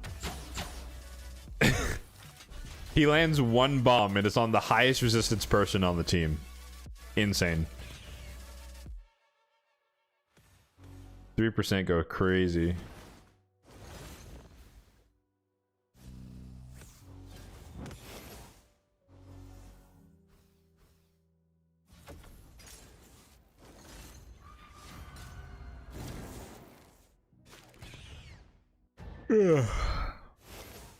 Apparently I'm tired. Oh, actually, exciting news, guys. For me personally, at least. So most of you probably know, but I injured my finger climbing, I guess almost 2 months ago. And this past week, I finally got to the point where I could actually play PC games again. Like, I could type, like, you know, pecking the keyboard, but I couldn't, like, hold WASD, like, to move around in games. And, like, this past week, I finally got the ability to actually do that for, like, a couple hours straight. So I was like, sweet, I can game. So I haven't been playing any games for, like, a couple months. It's been tragic. Have you used Bamba since his buff? Nope. He's still in the vault. 5-star. Who's this? Odin. Well, Uko, you're up, buddy. Block buffs. And then we got Marius, because Marius, Ninja Mikage, probably good enough. And then Reviver is needed. All right. I did play, though. I broke out my Xbox 360 controller, plugged it in, and I played, played through Assassin's Creed Revelations. Because I got it. Oh my god, 3% again. Bruh. That's nuts.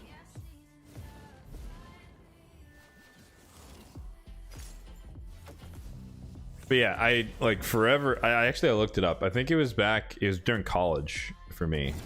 So it was back in 2013. 2014 time frame. I bought a humble bundle. Wow, again with the 3%. That's insane. 3 times in 3 battles with decreased accuracy. They keep debuffing my gal out there. That's insane. It's literally the most resistant on the team. What the hell? I mean, I guess it's fair game, but the odds of that are so low. Okay. But yeah, I bought like, there was like an Assassin's Creed Humble Bundle, and I bought, because I already had Assassin's Creed 2 and Brotherhood on Steam, and then I bought Revelations to finish out the trilogy, and then I bought AC3 to finish out the Desmond trilogy, so to speak, or Desmond arc. And then I just never played Revelations in 3, and then because I was otherwise incapacitated, I was like, well, I guess it's time to play that, because at least I could use my controller. So I think we're done, right? I think we're done. Nice. So let's buy up the shop here, and then we're gonna burn through all that chaos ore we just got.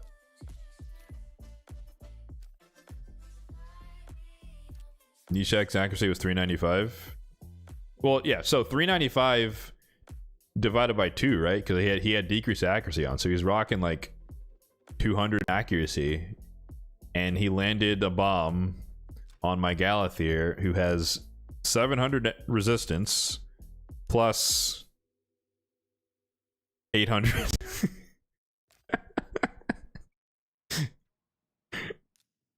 So yeah, my Galathier with 1600 resistance is getting debuffed.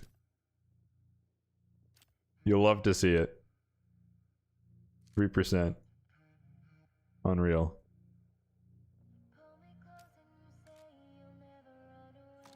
I've never been a fan of that aspect of the accuracy resistance formula.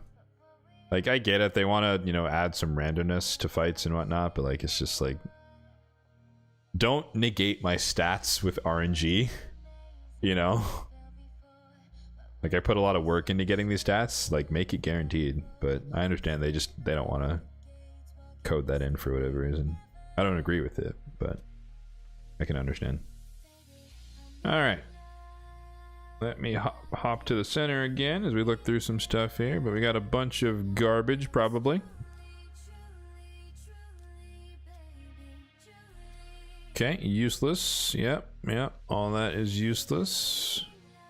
Nope, nope, and nope. Alright, purge all the rares. See if we got anything decent stats off rip. No, this can go as well. This can also go.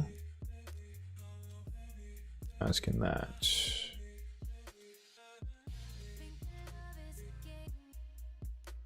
As can that. Anything else? That's good. There we go. I already maxed it out.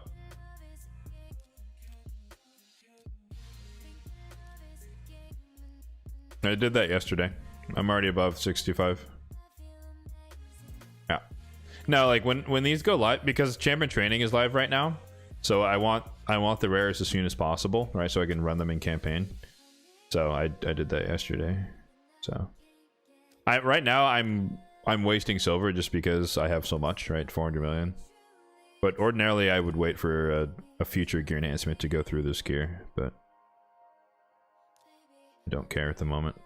Also, it's always exciting sometimes to show like what oops, what am I doing? What am I doing?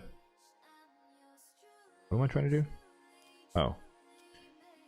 At least I think it's interesting to show people what I actually look for in gear pieces. Sorry, it was Chaos Aura, that's what we're doing. We got two 5-star mythicals. So, alright, so let's see.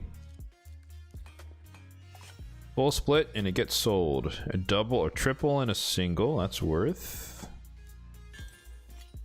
Never mind.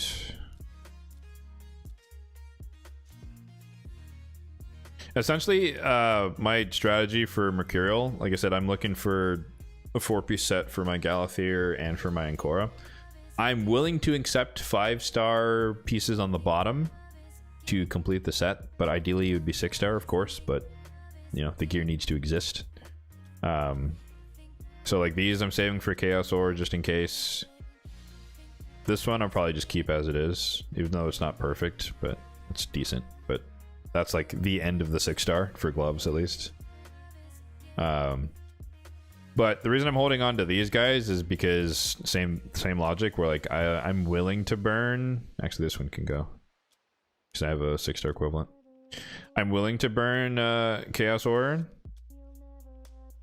Epic, but if I can get one of these mythical ones to reroll into something decent, then I would just sell all the epic pieces. So it kind of trickles down. On full split, we don't waste ore on full splits. Looking for one other piece in the Mercurial set to reroll here. Okay, all right, we're striking out. It do be like that sometimes. Double accuracy, no speed now. Rip.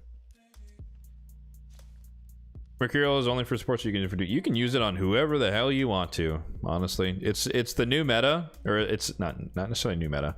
It's the new shiny object, and people don't know what to do with it. And people in general, obviously, people in this chat probably know more so what to do against it. But I'm talking in aggregate, people don't know what to do. So it's, while people don't understand it, use it, abuse it, and win some fights. So it works on whoever. But give it a couple of months and it'll start to narrow down onto certain types of champions. Especially as more, one, as people figure out what to do against it, and then as counters are introduced. Excuse me. I think it'll be a while, but I guarantee that we're going to get some champions who will ignore Total Guard. Just like we have champions who ignore Stone Skin. It's going to take a bit, and they're going to trickle in here and there, but they're going to let the meta settle for, 6 months or so, and then they're going to start introducing hard counters. What was the other one? We had two legendary Chaos or 6-star legendary. So Mercurial, we don't have any pieces to reroll.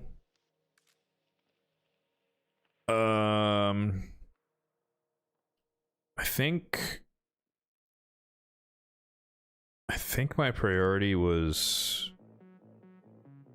Siffy Chest, which we have no chests to reroll. Okay, so that's out. So then it'd be Lethal, which is, nope, those are all good. Savage. Nope, we're good on Savage. Then it goes down to speed sets. Nope, no speed. Any speed in the normal speed? Nope. Okay, wow, we're cleared.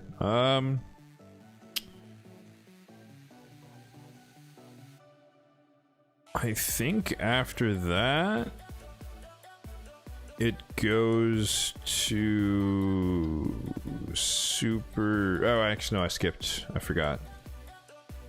Merciless and Supersonic are somewhere higher up. Supersonic gloves. Is that what I need?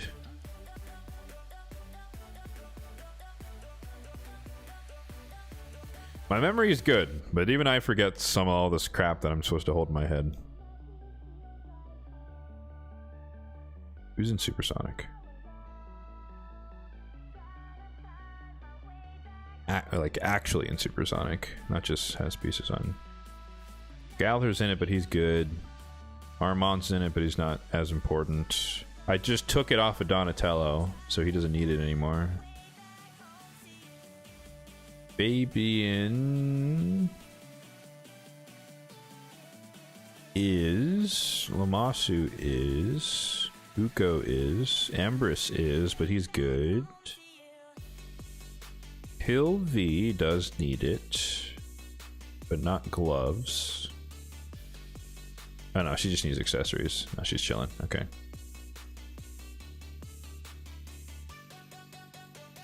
So Armand's, he would benefit from it, but it's not. This isn't a priority to me because the Wand of Submission is just so powerful. The problem with Fabian, yeah, the gloves. Like I have a triple roll here in Pinpoint, and Pinpoint is hard to use on my account because I didn't farm enough of it.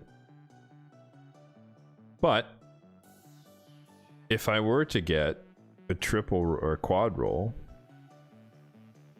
in Supersonic, I could probably fill out the Pinpoint on the top row. I don't know if it'd be as fast. Well, maybe with a quad it would be. Anyways, I'm thinking out loud here.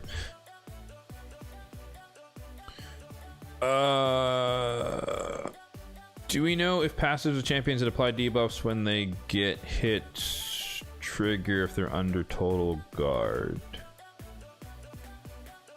It will not work.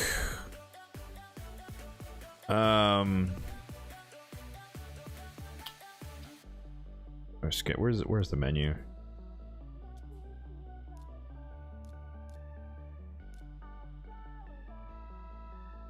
It's a giant wall of text. I'm pretty sure as long as you have a stack, it will block effects or debuffs, especially if you're out of turn. Let's see.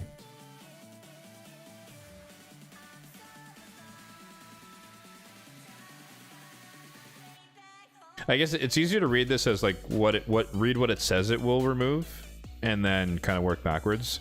So you'll lose a stack if you take damage.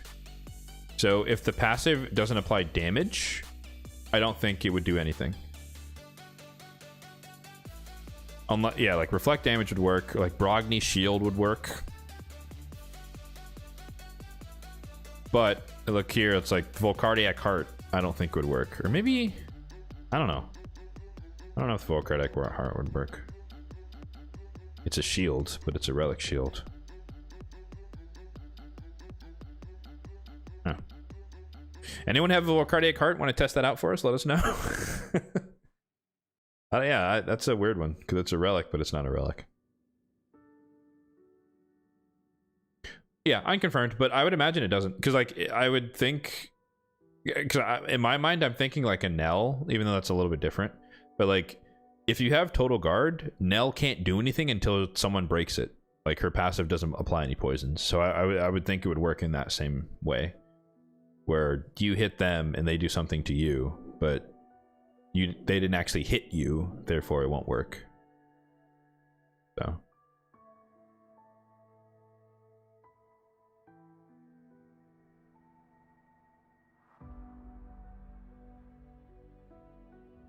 What were we doing? Oh, we're re-rolling gear. Like, went on a tangent there. What the hell am I talking about? Oh, right, Supersonic. Is it worth? I don't think it's worth it.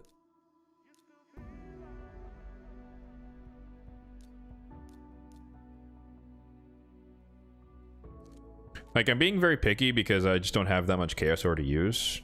And so, there is a hierarchy. Like, Mercurial is #1 at the moment because that's, like, the set I'm trying to build out the most. But I'm also trying to get, like, you know, better merciless, more merciless gear, like gloves and chests, but obviously I don't have any. So, Supersonic is a candidate, but I don't need new gloves, so it wouldn't help me even if I got them. So that one's out. Oh,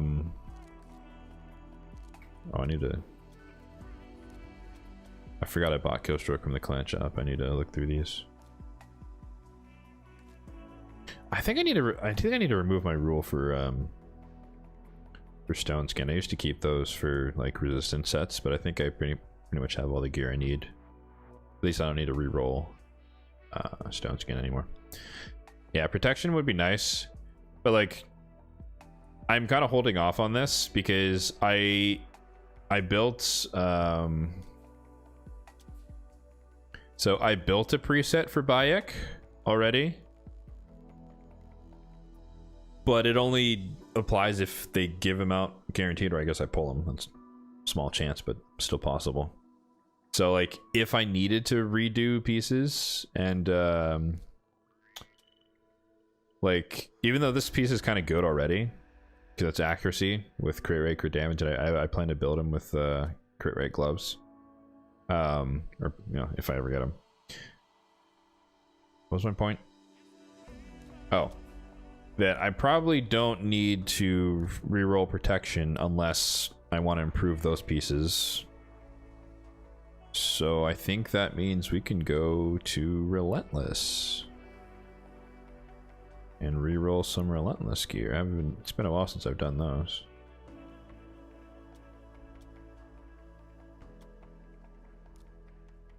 Alright, same rules apply.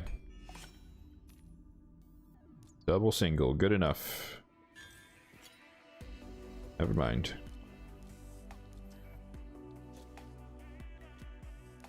I know a lot of people will say like they only reroll on triple rolls like this, but those are so few and far in between that I would never be rolling up pieces. And I feel like the people that say that have a really solid gear foundation, which their standards can be so high that they only want triple rolls. But for me, it's like, if I got speed boots that were double accuracy resistance or whatever, or double crit damage, that would be huge for me. Like, I don't have those in 6-star. So like, I would take a double single versus only going for triples. It kind of depends. Or we can get fuck all, that works too.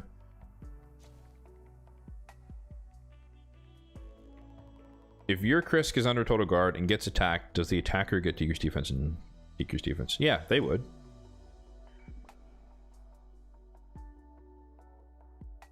You still attacked him. Your passive still works, but if you have total guard on yourself, you wouldn't get the debuffs. Like, total guard doesn't prevent you from doing your own things, I don't think.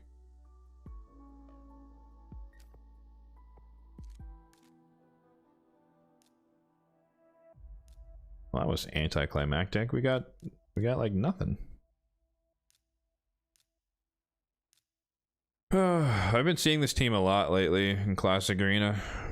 The Hilvy, Tormund, Lady Noelle, Sir Nick. Whoa. Okay, we got some Mercurial up here. No Supersonic, good to know. Lock him out. Kill Tormund. Oof, he had aspect to Siroth. That's tough, buddy. That's why we double hit.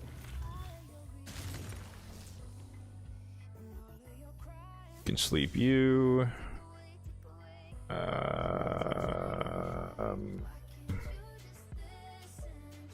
Let's break the total guard here so that we can do this and do this. Ah, damn. Or no, she's not 9-piece. Okay, never mind. Doesn't matter.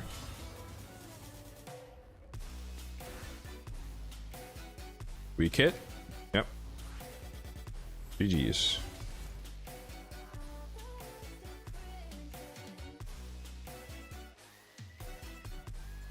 Alright, anybody else? Holy platinum. Okay.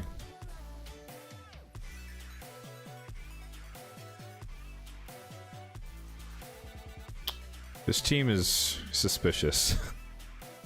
That looks too easy. I don't trust it. I feel like there's some chronophage going on here. Or, no, some Mercurial going on there. Oh, how'd I miss this dude? Easy. Easy. What do we want to do here? Block revive. Block revive.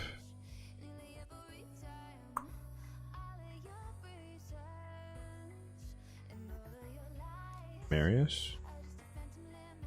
Who's faster between these two? 264. I think Marius is actually faster with the 6-star. 276 he is.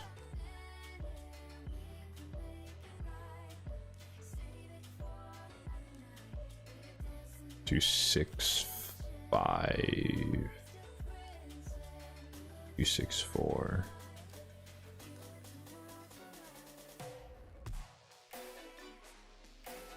Nuker's too fast. Alright.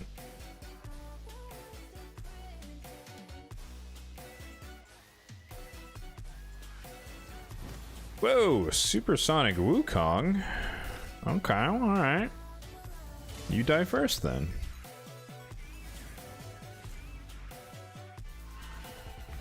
Yep.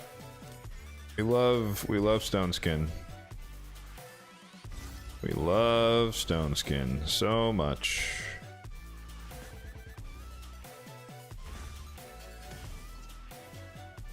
Love Stone Skin. We failed twice in a row. You love to see it. Okay.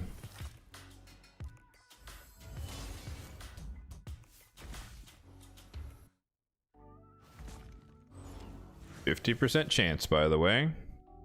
That's not. She's gonna weak hit. Oh, he didn't weak hit. Oh, okay. There we go. Supersonic Wukong is a choice.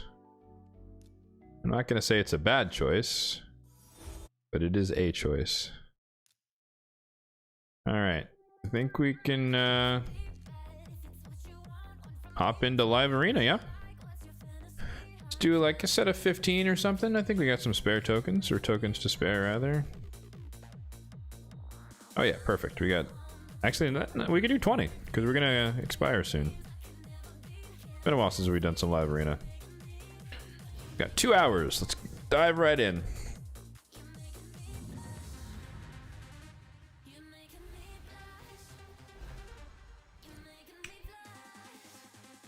I honestly, I don't know if I've really done a big session since the second rotation of Grim Forest, or I guess this is the third rotation. So I'm expecting to see a lot more 9-piece Mercurial, but I'm also low in the ratings for the season, so we'll see if the people I go against actually have it. But I did, actually I can show afterward, I did rebuild my second Necret, who's in 6-piece protection, to be a lot faster, so that if need be, we can hopefully disrupt them with the ally attacks and triple hitter A1s. Oh, I guess Solinar too. Solinar's entered the fray. I don't expect to see him down here, but you never know.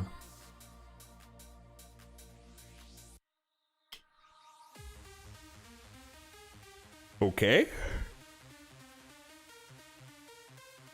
We're just gonna time out, I guess.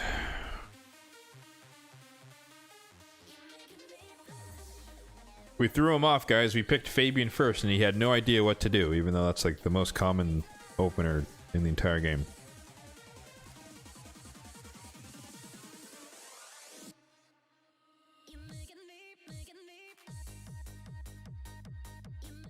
Using Necret more and more live arena.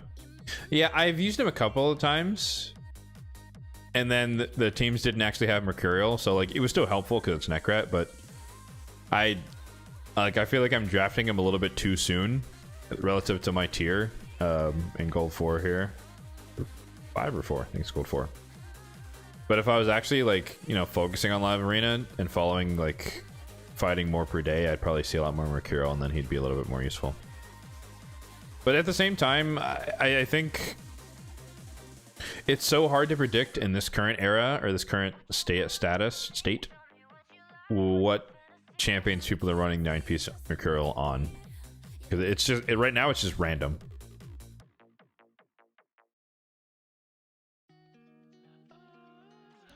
At some point, it'll be a lot more predictable. Yeah, he's just randoming stuff, unfortunate for him. Which means we can get away with the Siphi and a Harima, because this guy's rando drafting. You're at 20k overall. I mean, for me though, like, I think protection set, or yeah, protection Necret plus a Carnage in whatever build is gonna break a lot of stacks. Assuming you survive, right?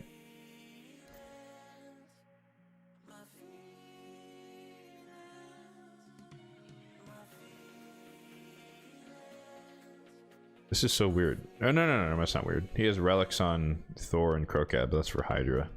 There's no relic on UDK, there's a relic on Empress, who's the most likely to be in Stone Skin and the most annoying. We can handle a Duchess. I'm not doing the seasonal mats. Never have. I don't have the time. I don't have the time, man.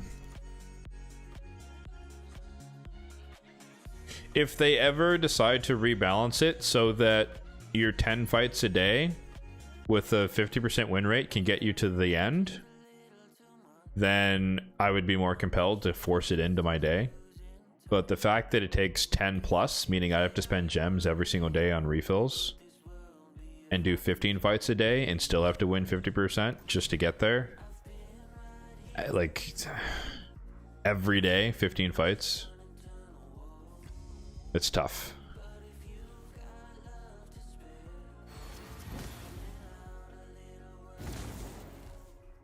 All right, Duchess is not in Stone Skin, surprisingly. Right, I also have to wait. Like, this feels like he's not playing, but I thought if you fully randomed your team and then you full AFK the fight, it just like forfeits or something, doesn't it? That is a 9-piece protection Duchess. Okay, my Siffy set does not proc that much. What the hell?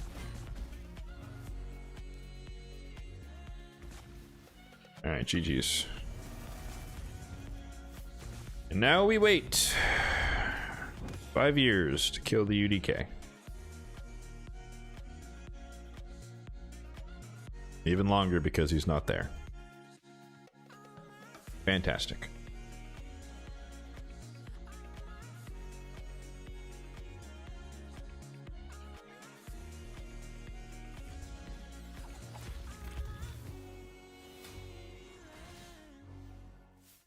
Actually, that's a good question. So, I know a lot. I've heard the take a lot of times that people say they want a mercy system for mythical relics. And I feel like I'm one of the few people who doesn't want that. But I think this is once again one of those things where people are looking at themselves and saying, this would be helpful to me. But I think...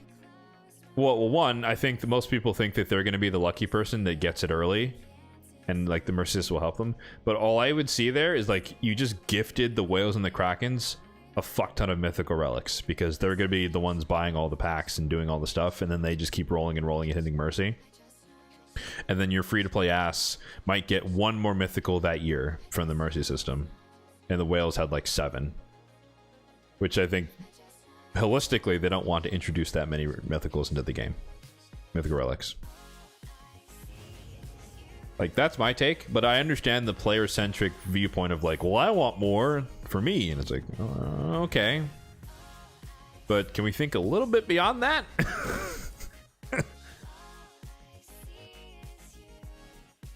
Because by that logic, it's like, hell, I hate Stone Skin, so... They should just ban Stone Skin because I don't like it. It helps me.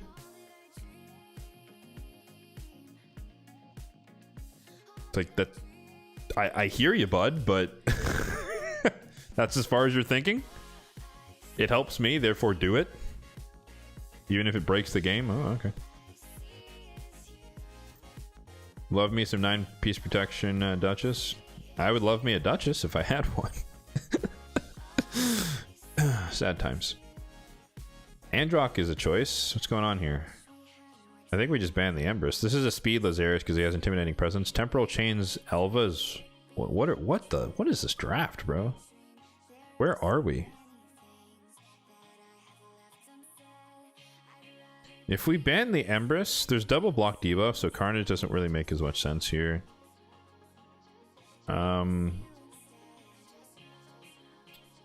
See, this is the type of team where I start to get worried about the Mercurial. So we're gonna whip out the neck right here. And God, I don't even know. Leo, maybe?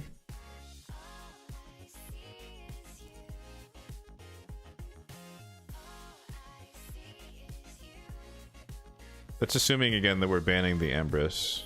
Ah, he's a Nell. Damn, we gotta ban the Nell. Rip. He's banning Marius. No, he banned the Leo. Huh. Interesting. Yeah, Cruisin's over 20 in without a mythical. Is that true?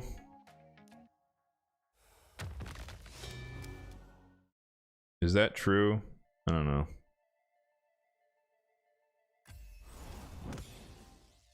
Like, maybe sure since the last one, but let's not pretend that Cruisin doesn't have a bunch of mythical relics already, right?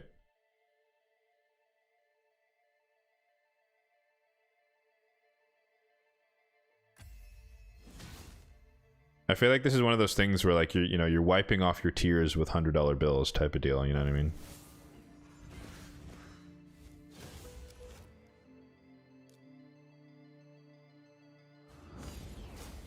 This is a protection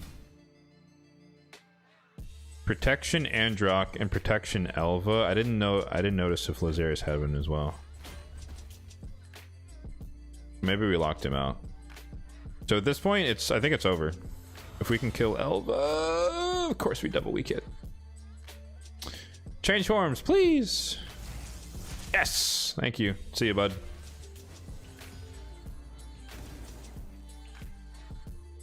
Appreciate it, brother.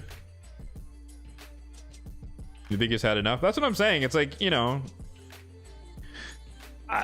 like, it's, to me, it's really, really weird for the people that have the most mythical relics to be complaining about the mercy system that would also benefit them the most, you know? Or maybe I guess that makes sense that they'd be the ones complaining about it most. But it's just, it doesn't work. Or it doesn't work the way people think it would work.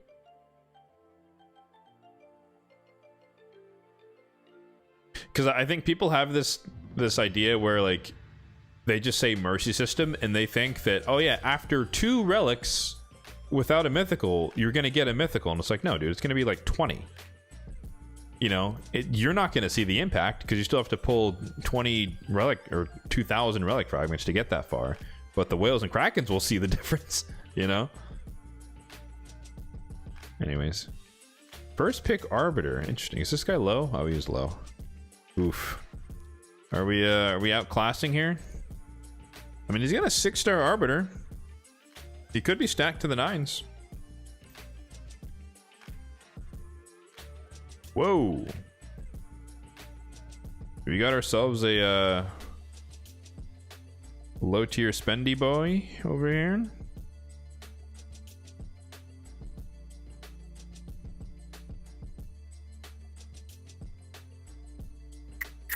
I think we were on the Marius. I think we were on the Siffy. Because even if he has supersonic,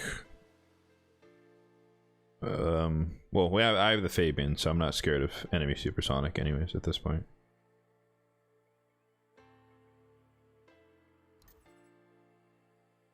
Senna.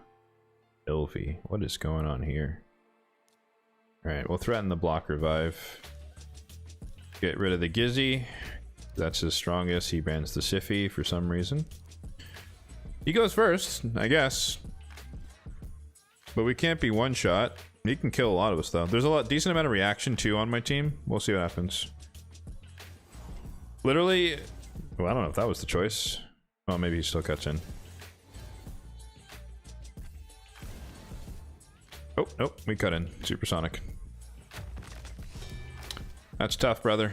That is a... Wait, Wukong didn't crit. Is this a support Wukong? What's going on here?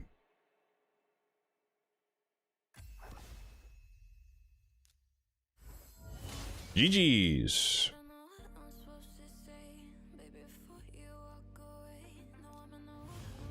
I'm not sure what his plan was there. He did a lot of buffs and then let me cut in there. Maybe he did, well, maybe he is less familiar with the supersonic Fabian. I don't know. But well, the Wukong, when he counterattacked, he didn't crit. So Maybe it's not 100% crit rate, Wukong. Maybe he like has him at like 98 or something. I'm not sure. Okay, we got a speed Armans, which might get the ban. Although, if I get Marius, I'm a little bit less anti-Armans here, so we can potentially be flexible. Ah. Niv Predator, as Scratch likes to say.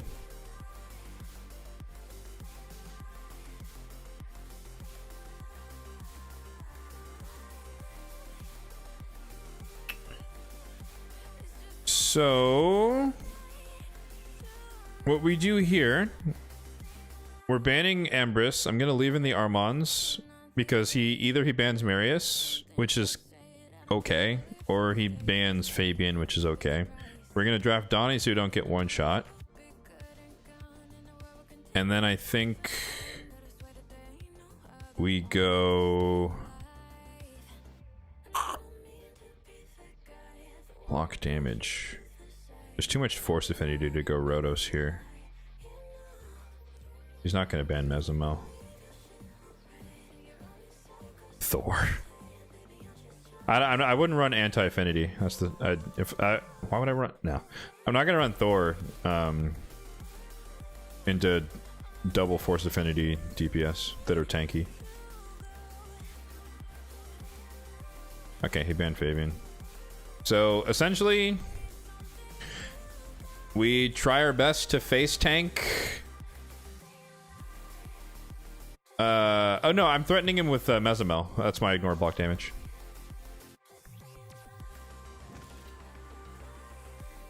The good thing is that he goes first, which means that as long as we survive Predator, his passive goes away. Okay.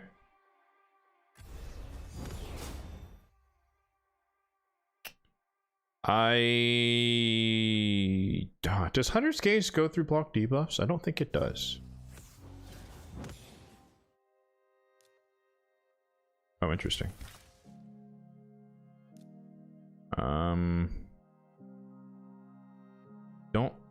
If we one-shot her, I think she dies. Yeah, okay. I was like, I think her block damage pops up if she survives, but she won't survive the hit. Okay, so Neve is gone. Let's put up the strengthen. She can't die now because of Donnie, unless he uses it on himself like a genius. Okay. Excellent. Well, his AoE's gone.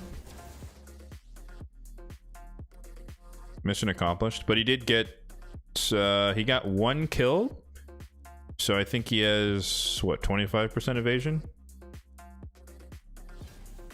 Armans, she wasted her, or she turn meter boosted, so she has her A2 soon. He has to A1. We take a turn here. I don't want to risk getting counterattack, so let's kill Arbiter. Get Revive on Death. He can only A3 Galathir, which would probably be worth it. But passive, procs. We reset. Unfortunately, oh no, Armans does not cut in. Oh, we stunned ourselves. Rip. Damn. But now if he does this, if he does the AoE, we get a free chance to enfeeble. Oh. Okay. Alright, it's time to get rid of you, Armans. What the?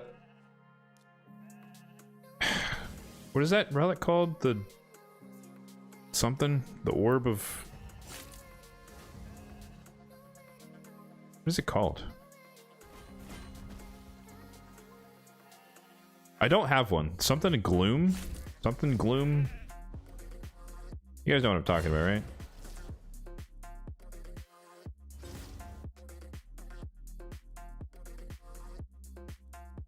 Am I crazy? What is it called?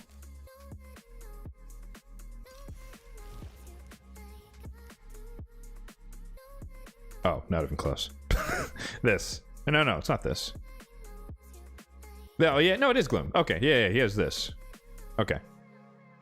The coronet. The coronet of gloom. That's what he had on. I'm thinking of this, the Soulmar crystal. I don't have one of these either. The instant turn.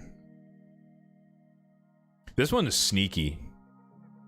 Like, this one you don't see coming, and then someone just randomly gets an instant turn, and it can really turn the tide of a fight. I hope I get one. I don't know who it's... I wish they flipped the stats. Like, I wish it was resistance first, then speed, then HP, or speed, then resistance and HP. You have one of these? Put it on a reviver.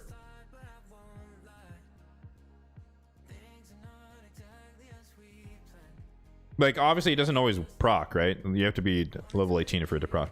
But it's like, literally, anyone on your team dies, and then you get an instant turn. Like, you just cut in. So either you revive them, pick them back up, or if it's on a nuker, you just do something. Like, yeah. It depends who you have. But yeah, he had the coronet of gloom, which could be scary. We got lucky there because he killed 2 people, right? How does it work?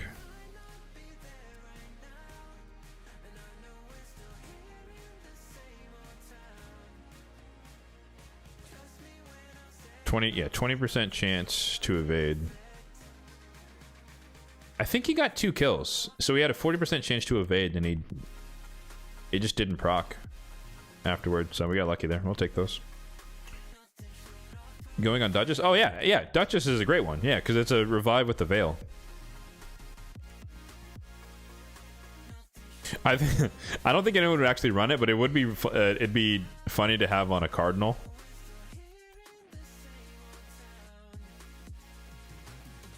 For those people that run like the super slow stone skin reaction cardinal, you put that on her, like, even though she just cuts in out of nowhere, revives the team, and then they get instant turns as well. That would catch people off guard, eh? You're taking your time, slowly beating the team, and then you kill someone, and then she just cuts in and revives them all before you're ready. Oh no. What are you doing, brother?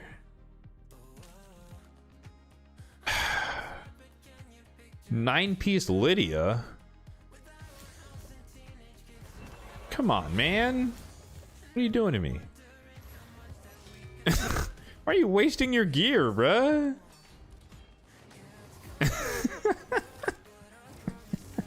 Why are you wasting your gear? Unbelievable. What is wrong with people? Oh wait, no. We have the reflows here. Or I guess I didn't claim it yet. What's up, Pocket? How's it going?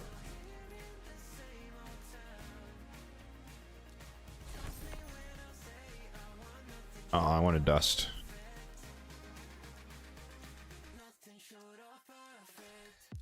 Do you guys use Zeal? Anyone use Zeal? I basically never do, but I also don't do enough Live Arena to have good pieces. Like, I know it's a decent filler set, and maybe even better than a filler set, depending upon the situation. Ooh. Alright, this is... Oh, that's a really sick, avatar. Where do you get the Grinch avatar? That's cool. Alright, 5-star temporal change Fabian. That looks like mine. So we assume that's supersonic. So we do not draft the Siffy. So lockout means we go resistance and Empress. Don't have enough? Fair enough. Ooh. Okay, I'm officially scared. We might have to ban the Carnage for my strategy to work here. So we're gonna go Donnie. Then we're gonna go Ancora. He doesn't know about the double Chronophage here. Chronophage, Donnie, Chronophage, Ancora, plus the chance to weak hit. So we're gonna leave Fabian in. I don't have Stone Skin, so the Sulfuron doesn't do anything. We ban the Carnage here. And then... Oh, the Marius. Damn, I don't like running Arnorn into Marius because he can triple hit.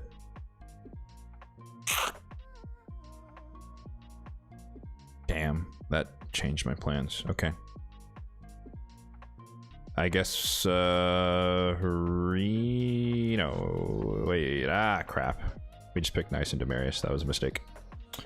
Fuck! Oh, he banned it. Okay, thank you. He saved me from a bad choice. Okay. He saved me from my bad choice. We got the ban bait there. We probably still lose this just because we're out drafted here, but we have potential. We have no stone skin, so that doesn't do anything. Lockout is weak hit and Korra, so we can cleanse.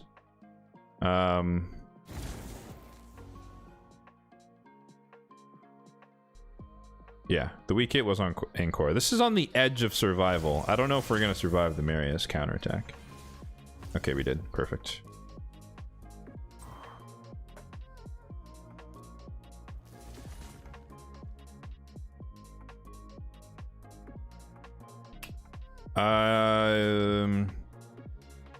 I think we reset here. I was like, yeah, he's going to die to the necrosis. We shield up. He's gonna do his thing, and I think we survive. And we reset Galather, so we're back in business. Like, everyone's gonna die here, but it's fine. Oh, he synchros accuracy. We're not fine. We lose. Oh man. The increase accuracy. Damn. Tough. First loss of the day. Close. We had the strat there, though. It just didn't pan out. Yeah, if I didn't get petrified there, we'd revive, and then... yeah. Did the Marius... I think the Marius used his AoE without the extra turn, right? That's why he didn't kill himself on Empress. Anyone remember? I think that's what happened. Unless he did it and he just survived. I don't know. Yeah, I'm blanking. Whoa! Alright, sir. Why on earth are you at 3,000 with 6-star everything?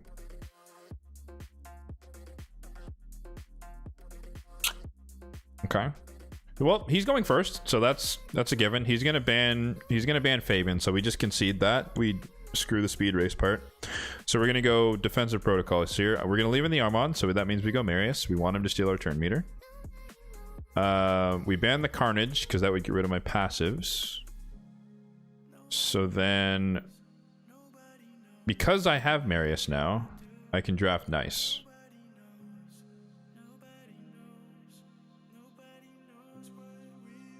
We're still banning Carnage. Unless he whips out like a Calvalax or some shit. Although we'd still be fine against that.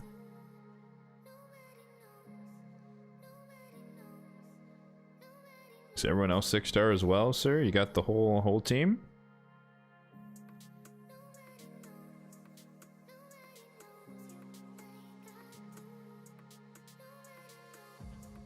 Six-star intimidating presence. Like, drafting at Arbiter Armons is a weird combination. I'm not going to say to the point of redundant.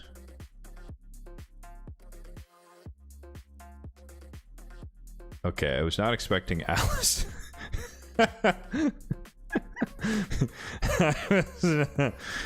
Alright, I was not expecting Alice. Alright, it's a choice. Okay, so now we bring out the Donnie here.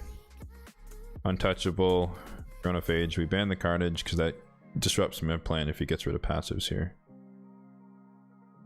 He could weak hit Nice, he could lock him out and we just change forms.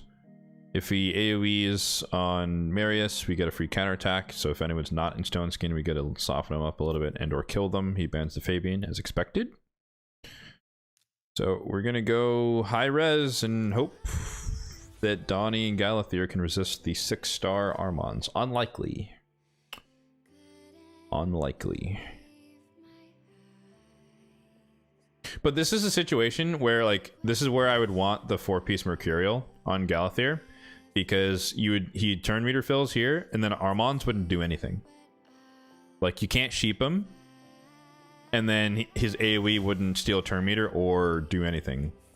And so right now it's just an accuracy check. He weak hit. We got lucky there. Oh, they put... Wait, where'd they get blocked Divas from? Wait, what? What happened there? Are they both in Feral?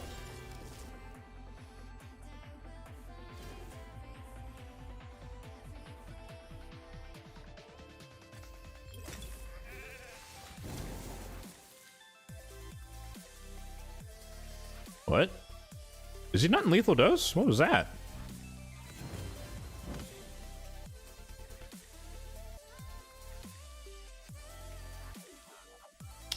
Well, this is awkward. What's your plan, sir?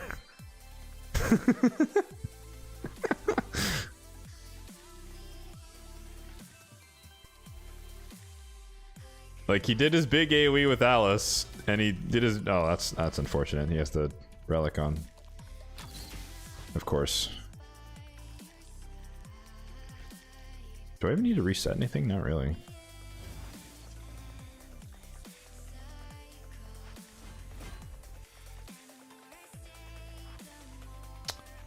No, he does have lethal dose. What the hell? What? Like, those poisons did no damage. Like, they're irresistible because he's under the veil, right? But, like, it did like a third of my health. He has 5-star lethal dose. What's going on here? Did he forget the attack on his Ezio? Is the Ezio naked? Is that one of those low-level whales we talked about? That was underwhelming. Okay, well, he bought a bunch of soul stones, but he doesn't know how to use his champions. A naked Empress. Interesting. That tells me nothing about his strategy, and I don't like that. What's up, Warrior Prince? I see you over there.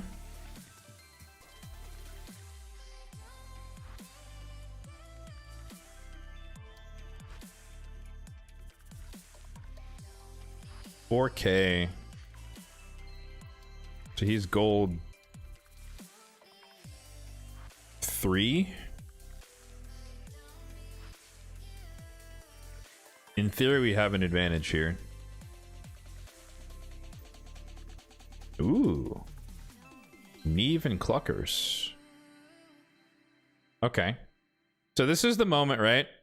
Like, this is how you read people. So if with this draft, he's trying to go low and slow and survive, right? So we're going to disrupt his plan by saying, all right, now I'm going to go fast. And then now I'm going to throw the block damage ignore on the table. And we're going to see how he reacts to speed. Because his survival strategy here is the Neve. So what does he do? Because it would be a really hard pivot for him to go back towards speed at the last second here. With this draft order. So if you're gonna give me control, I'm gonna take it.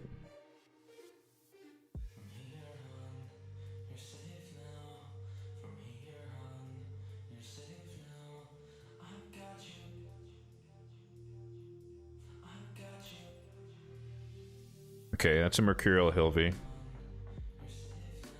Cameron. I guess he's trying to, like, spread block damage again.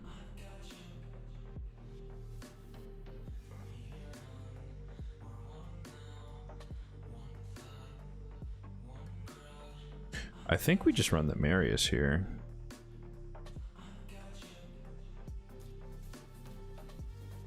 We gotta be careful with the 5-star polymorph here.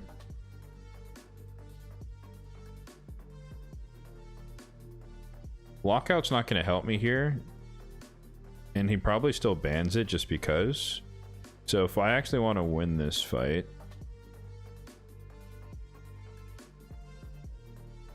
I think we ban the Neve. We ban the Neve. We kill... Do I want to kill the chicken or do I want to kill Empress first?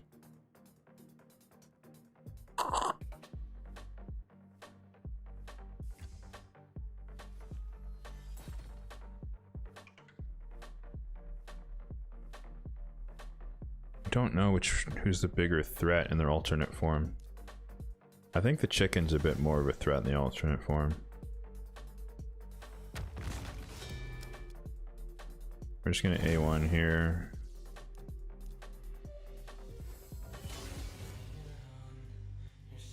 Okay. She's locked out, so she A1s.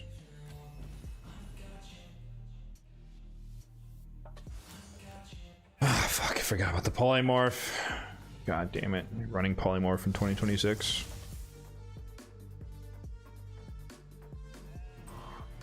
The problem here is the Gamran cutting in at the wrong time.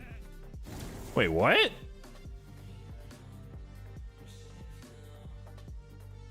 What? What was that? Did he weak hit?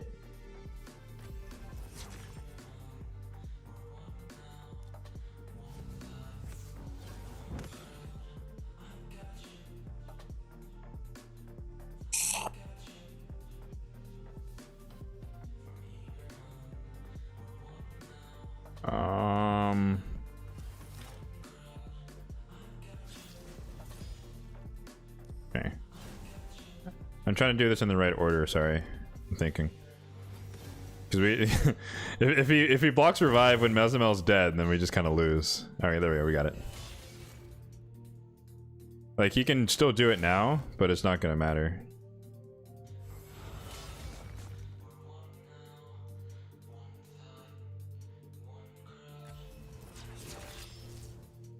Oh, he doesn't have it. Okay.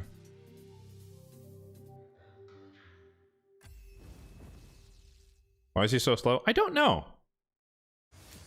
I mean, I've never seen a Gamran in live arena, so I don't really know what the actual plan here was. Not gonna lie.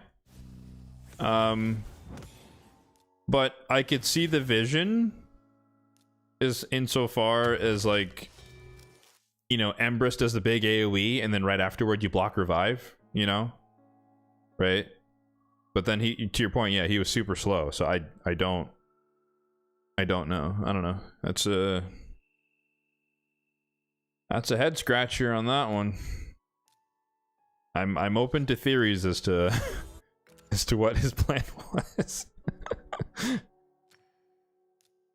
I mean, hey, no one's gonna ban Gammaran, you know. If you're gonna whip out some out of pocket champions, that's the way to do it. What speeds do I typically run my arena champions? I mean, I don't have the flexibility to really decide that per se. So wherever they get, like, I know that's not a good answer, but I would say I would say it depends on, like, if I'm biasing more towards speed versus some other stat. Who's a good example? Like Sify is a good example, where I'm trying to balance speed and resistance. So she has 678 resistance and she's almost 400 speed. So, but my point being, on the gear pieces, I'm biasing towards speed.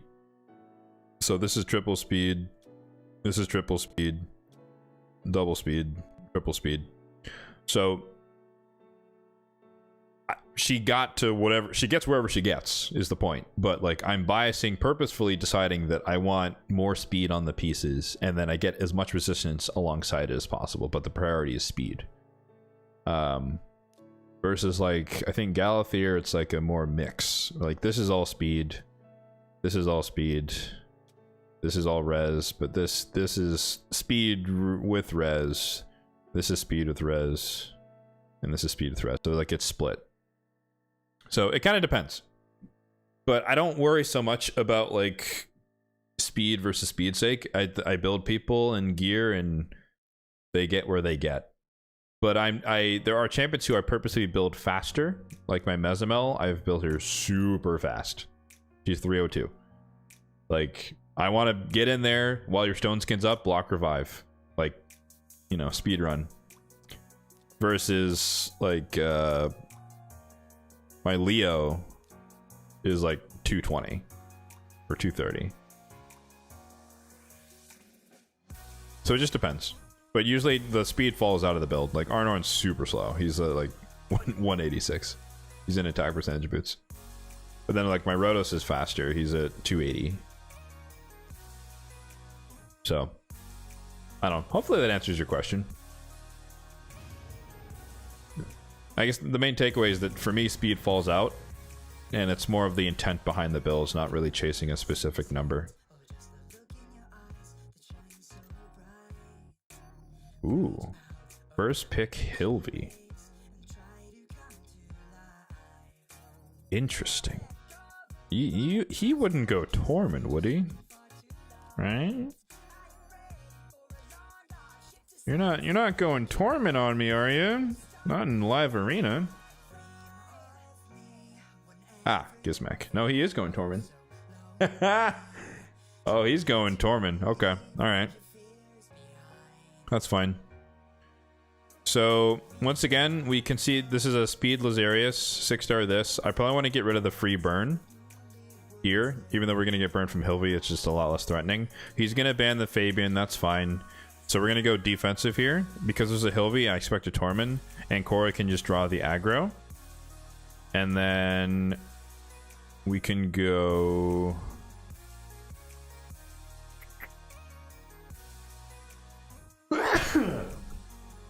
Excuse me. Sorry, I felt a sneeze coming. We can go nice just to be scary. Bombs? No, we're not going to go first. He would kill my bomber.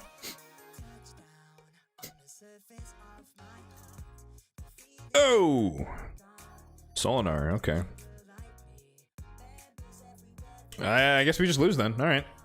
GG's.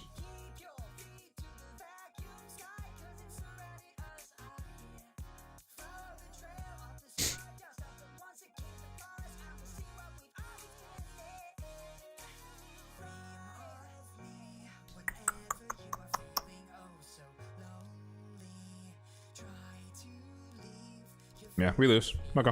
Is what it is. We can't heal. So, and Solinar's busted. And there's a Sigfrind as well. So, GG's.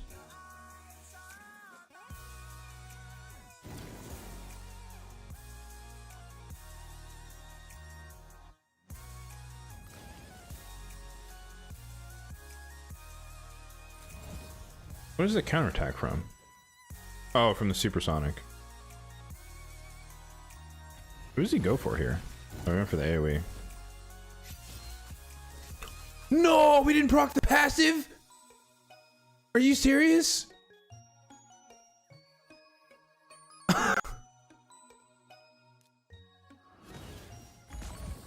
That's insane. Wait. Wait, what the hell just happened there?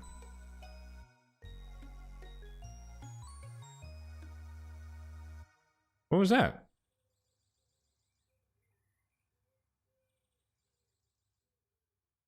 What?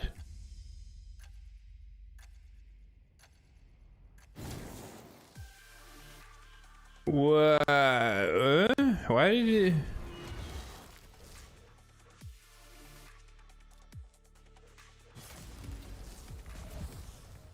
Why did I do that?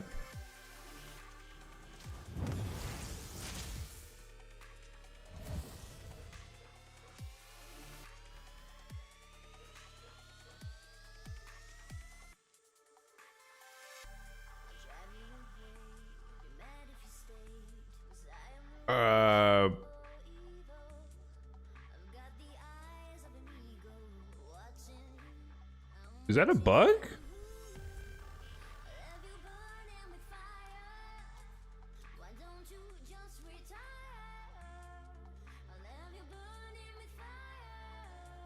He died to the A3. Why was that not blocked? Am I missing something?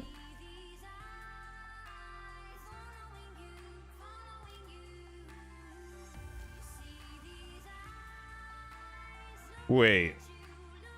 No, they're not that dumb. They're not that dumb, are they? They are that dumb. Oh my god. Block revive is a debuff, so you can't place it on him because of this?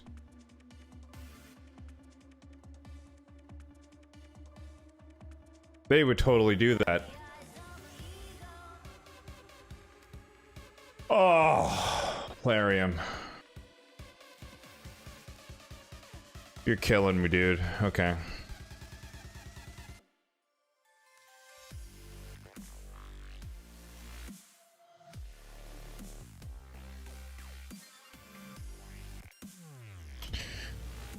Okay. That's so stupid.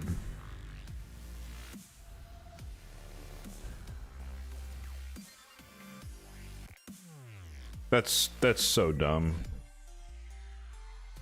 No, that's what it is.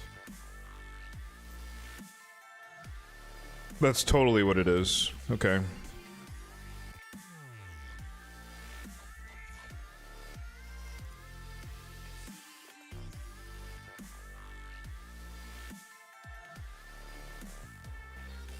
I know it's coded as a debuff, but it's not the same. That shouldn't work that way. If you die and you get block revived, you get block revived. Like, come on. Alright, so we baited out the Nell with the speed, which is good. So we banned that. Now we go block revive. He's going Raglan, but that hopefully doesn't matter.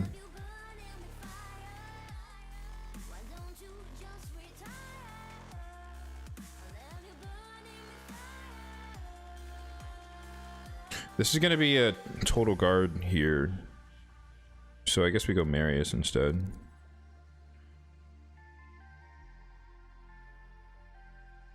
Yeah, it was Solinar. Yeah. It shouldn't work that... Like, I know on paper block revive is a debuff, but that shouldn't work that way. That's really stupid. Like, it's an effect.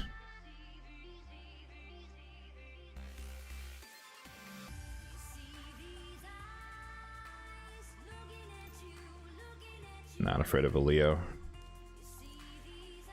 I'm curious who... I think he bans Marius, unless he's afraid of the Mezimel. Or he could just ban the Fabian. Like, you pick a Raglan because you want to leave in the Fabian, which makes sense to me.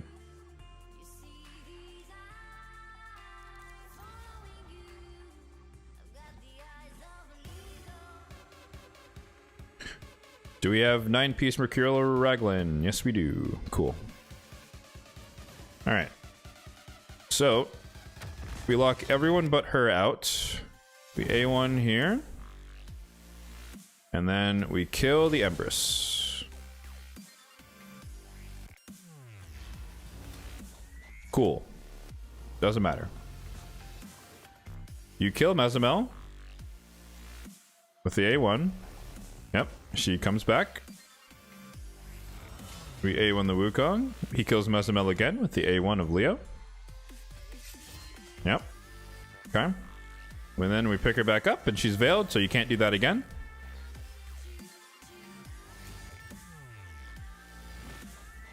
I literally don't care about Raglan at all right now. She already used her cleanse, so we can petrify here. Waste his turn. We do this. Goodbye, monkey. Turn meter fill. Let's heal up. You've got 2 turns, sir. Make them count. The writing's on the wall. You've got 2 turns. Do something with it. Yep. Okay. Is the fear gonna proc? It did. 1 more turn on Leo. Unless we got lucky. Oh, never mind. GG's.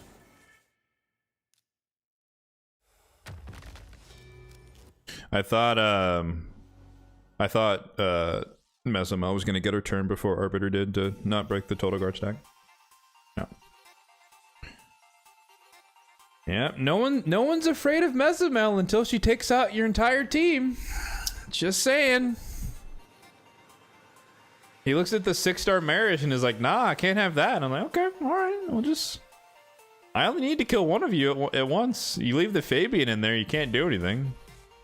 Like, Raglan's good, but not if I block revive, right? You can't bring them back with their cooldowns reset, you know? So...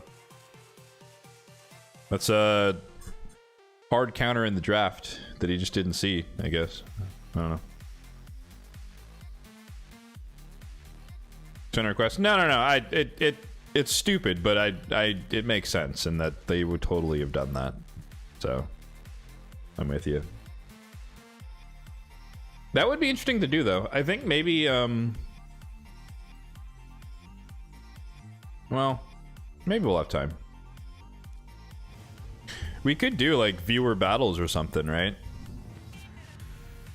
If you think you could take me on. Granted, you guys have an advantage against me because you know my secrets. So, I don't know how fair that is. But, for S's and G's.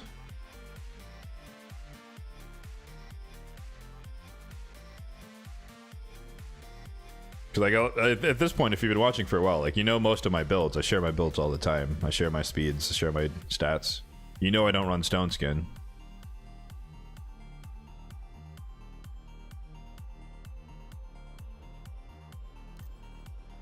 Another Hilvy first pick. Okay. Lightning Cage. Lightning Cage makes me think it's not a Mercurial, because that's pointless. Because you can't remove it.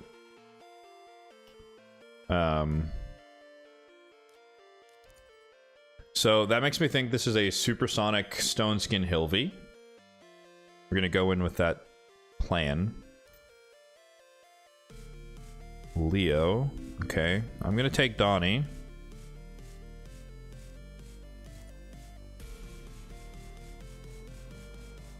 Imagine if I did run Stone Skin, then I'd have Cancer. Can't have that.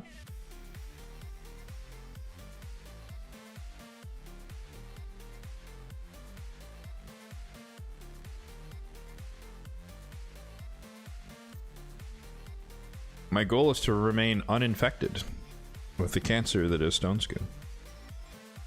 Okay. We have an advantage here. Once again, this is should be a relatively slow team. I don't like Predator. We're going to threaten with the block revive. So as long as if I keep Fabian here, we win no matter what, because I can just kill Empress, block revive unless he has reaction. Unless he bans Galathir, then the fight would get interesting, but I doubt it. Well, actually, we don't have a speed aura. So he might actually, it could be a super fast Hilvy here.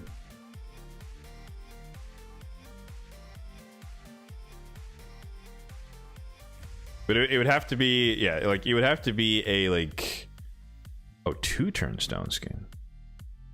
Interesting. But my Galathir is 345, so, like, you would need a really fast champion, so this fight's over. So we do that. We reset. We do this. She revives. She's lower HP, so he won't be veiled when she picks him up.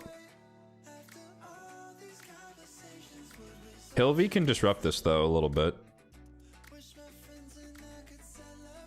Like, she revives him, she veils herself, she can strip and freeze. Which does delay me by a turn. Oh, right, I reset. Never mind. We're chilling. GG's. Dude, I'm ahead of myself. I don't even... Okay. That's so funny. Are we gonna play this out? Are you gonna make me change forms? Don't you dare revive her. Don't do it.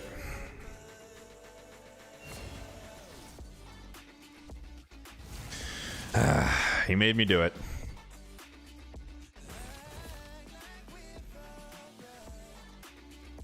He made me do it. I didn't want to do it. He made me do it. That was his fault. I was going to spare him the wrath of ignoring his block damage. GG's.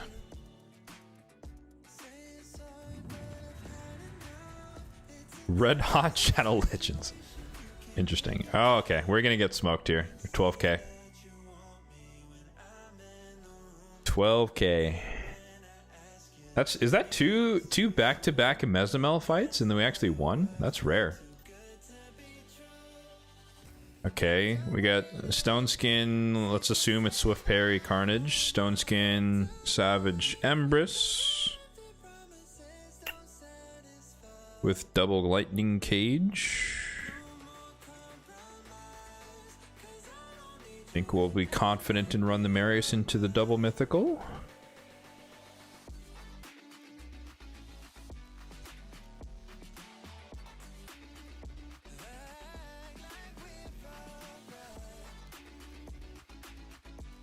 Double CC.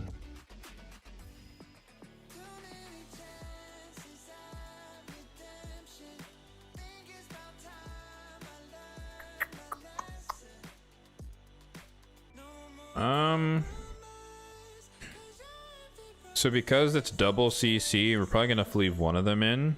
This is an Korra fight. Then who else do we want here?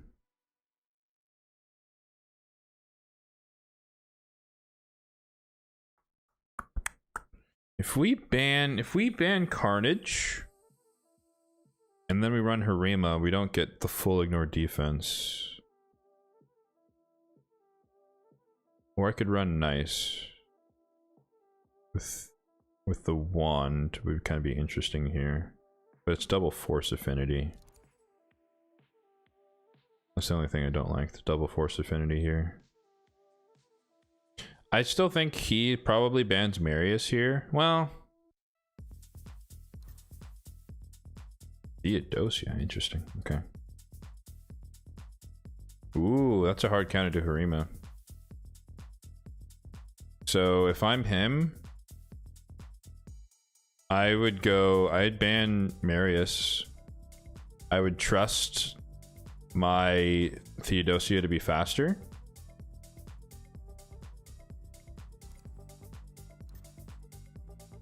No, he does not trust his Theodos to be faster. Okay. Speed race. I don't know who wins. We'll find out. Probably him. Nope, it's me. Okay. Mercurial there. Cool. All we need to do here, really, is just get block debuffs up on Harima, and then we don't have to worry about Theodosia ult form. Or, I don't know, is it a buff steal? I think it's a buff steal. I don't, maybe it doesn't matter. I need to read her kit again. Oh, that's a interesting choice. You should sheep here, yep. Oh.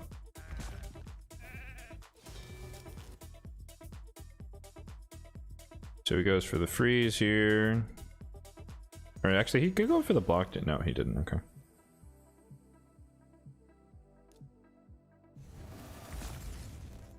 Reaction. Interesting. Wow, that's lucky. He has a Stone Skin Savage Embrace with the last piece being reaction. That's very, very unlikely. Alright, she revives with the unkillable. Why is my A3 on cooldown? Oh, because of Armand. And then she revives the block damage. But at this point, we change forms here. Hold on. Relic, relic, relic, relic. Nope. Wand City. Okay. That is one city. We're not taking that bait. Hell nah. All right, kill this reviver. We provoke, which is good. We waste his A1. He still has his revive on death. She revived, so she's A1ing here. I figured she would do that. Enfeeble? Oh, he just leaves. Okay. I think we won that one no matter what, but there is a chance that he could have done something. Oh, well, no, Ember said block actives and enfeeble, so he couldn't even HP swap. Maybe he didn't have a plan, or maybe a chance. Anyways, okay. Oh, I forgot they added a new. I was like, who the heck is this? I forgot she was added to the game. Has anyone done a showcase on her yet? I don't think they have. I'd be keen to see. Oh, this is the heal reduction chick, right?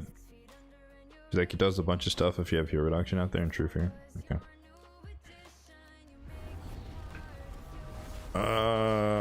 Yes, okay. It's a buff steal and then block buffs and decrease speed if you're slower than her. So my strategy would not have worked there unless I had protection. Okay.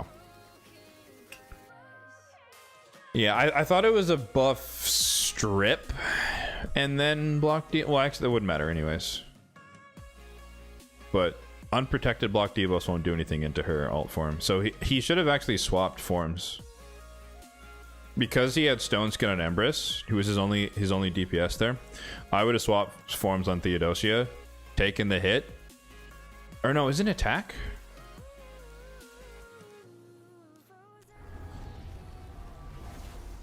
Oh, it is an attack. So maybe she could have gotten enfeebled.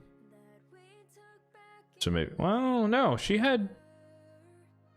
Wasn't she feral? What was the team? Hilvi, Armand's. Yeah, she had block debuffs up. He could have changed forms, I think. Anyways, well. I don't know how much value there is in deconstructing the plans of other people. But I think it's somewhat of a useful exercise just so that you're more expectant of what the average person would do, so you kind of know what's coming your way. But sometimes people, they zig when you expect them to zag, so it's always a thing. But I think in hindsight, his not win condition, but it would have been a lot better if you got the block buff Seeker's defense out there on both of my defense-based nukers. And then Empress might have actually killed one of them when he changed forms, or both of them actually. Okay. Cruisin tested them? Oh. I don't watch Cruisin. No offense. Like, I tune in when, like, he does a collaboration with Ash on Ash's channel. I'm an Ash stan. But to me, it's just not as entertaining to watch a Kraken do Kraken things. To a degree. Again, like no shade on him. I'm sure he's a fine creator and whatnot. But, like, it's so far detached from me that it just doesn't apply. Like, it's not useful. Yikes. Okay. Damn, he stole Marius too. Okay.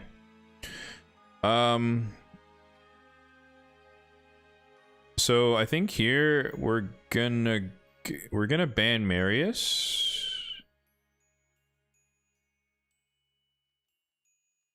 And I think we're gonna go double wand nukers. And hope that that saves the heck out of us.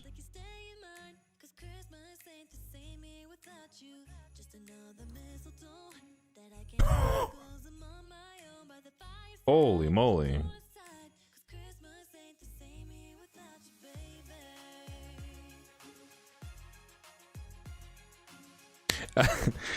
I felt the exact same way when I first got him. I was like, great, now he's gonna get banned every time, and he definitely did get banned a lot of the time.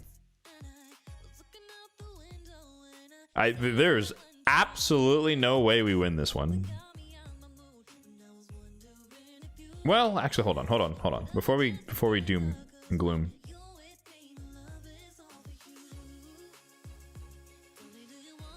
if he's not going to, but if he leaves Nice in and we ban the Carnage, we might have a chance. Oh, he did. He banned Galather. We might have a chance. Is this a Christmas song? What is happening? What?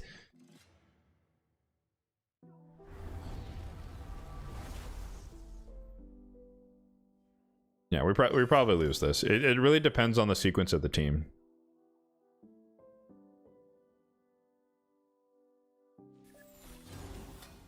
Like, they go first. He drops our turn meter. Armand's goes next. He sucks our turn meter fully away.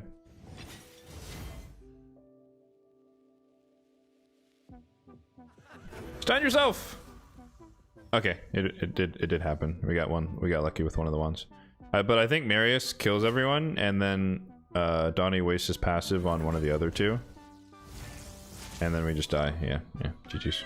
Yeah. Yep. Unlucky. Or, not unlucky. Not drafted. Impossible. No way to win that one.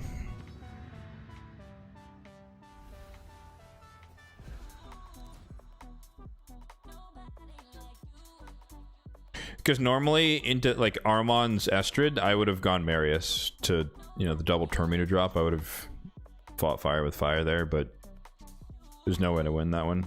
And then he bans Galather because he knows he's going first, so he doesn't care about the Fabian, right? Yeah.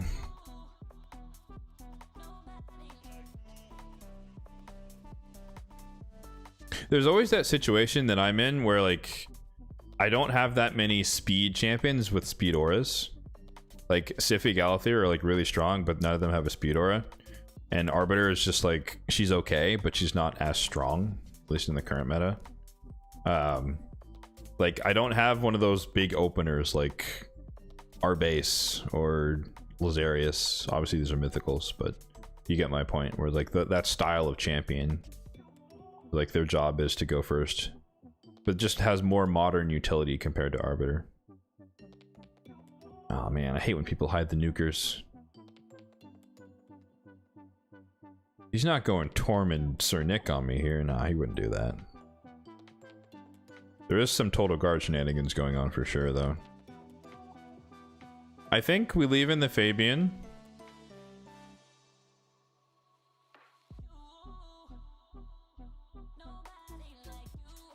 We go Ancora.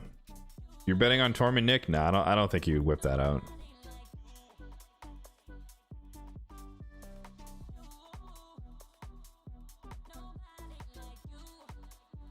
Actually, let's go Sify.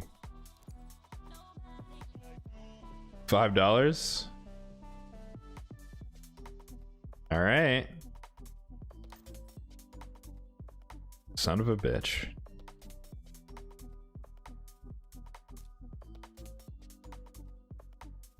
Okay, maybe I'd expect more from people.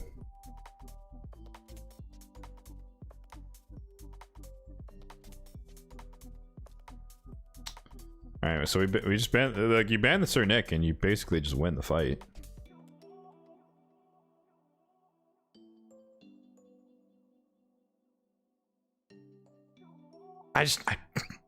Drafting a double tandem in live arena is such a ballsy thing to do because it's so easy to break it up. But, like, okay, he locks me out here, right? But now he doesn't have the unkillable, right? So now what? Like, you know what I mean? Like, what's the plan? And Cora's still here, so one of them can't be frozen.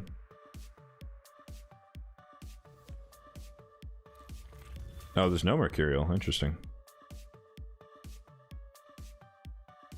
Like, what does he do here? A1? AoE freeze?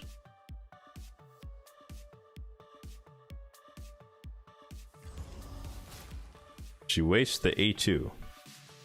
Interesting. So I'm just gonna A1. We get locked out, that's fine. He does that, doesn't do anything. What the? Whoa, whoa, whoa, whoa! Hilvy, what the fuck? Is she relentless? Alright, well that was a surprise. Alright, Stone Skin and Relentless Hilvy. Wait, what's going on here? Jesus.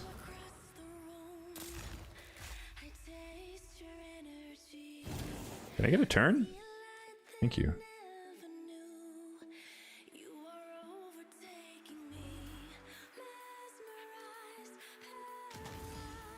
That's not enough health.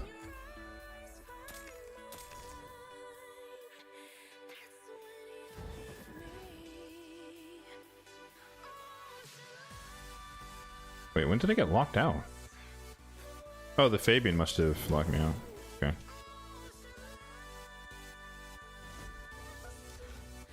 Oh, that was pointless. Come on, Ancora.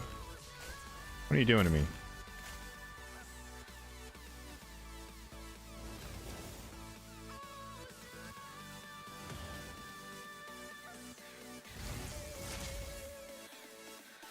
Good fight, sir.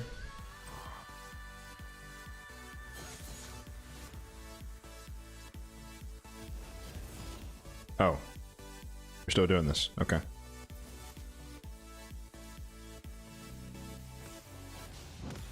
I thought we're still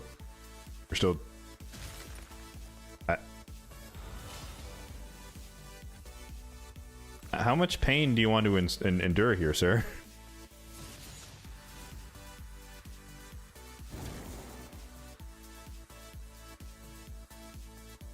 You can leave at any time.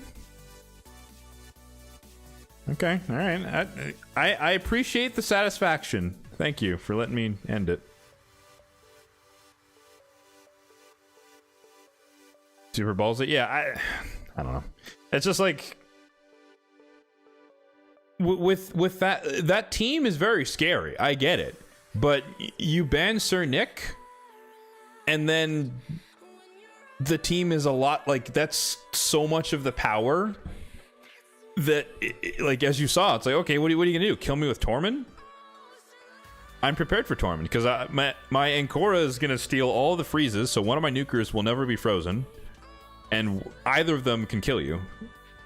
And then Rotos doesn't care about lockout because he can just A1 extra turn or his A2, and Empress can just change forms. So that this is like you're like you draft the team because you think it'll work every time, but you're not adapting to what people are doing. Whereas I adapted to what he's doing, even though I didn't think he was actually going to do it, but I was prepared to respond to it with the Rotos if need be.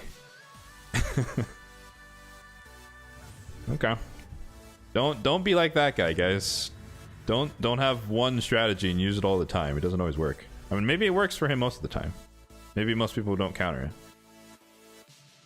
The Hilvy Relentless kind of threw me for a loop there. I was like, what's going on here? Whoa, it's freaking 3 extra turns out of nowhere. Uh-oh. All right, humble pie. Do I like One Piece? I do. I haven't watched it since COVID, though. Since COVID, when they stopped writing or making episodes, I caught up at that point. Wherever that was in the arcs, but I haven't watched anything since post-COVID when they started remaking the show. So I'm out of the loop on One Piece. It's on my list of things to get back into, but I'm watching other shows at the moment. We got 20 seconds. Siphi, Marius, Empowered, 6-star. This is very scary. I think we're going to lose this no matter what we do. I need more information. I don't know what that means. I don't remember the arcs.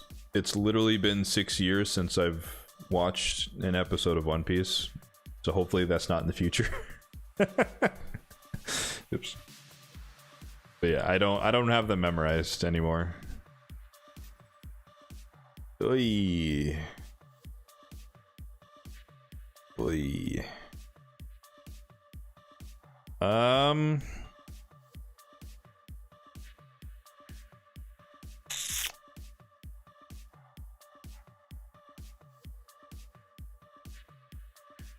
Okay. We have a play here. We have a play. Unless he has a Nell, then we're screwed. We go Arbiter and Mezzo. Trust. If he has a Nell, we lose. But we lost no matter what. No Nell. Come on. Come on. Oh, no. He countered the speed with speed. Shit. Okay, well. He has a speed Lamasu. That's unfortunate. We'll take our chances, though. We'll get rid of the Siffy. And just hope that we're faster and we win the speed race. My aura's better, but he has intimidating presence that's better. So he's weakening my aura more than I'm weakening his. So I think... oh, no, he has Carnage. No, he has a better aura. No, he's go first. Lamasu cuts in. GG's. Damn. Tough. Tough. Yeah, instant turn Marius, and we just lose.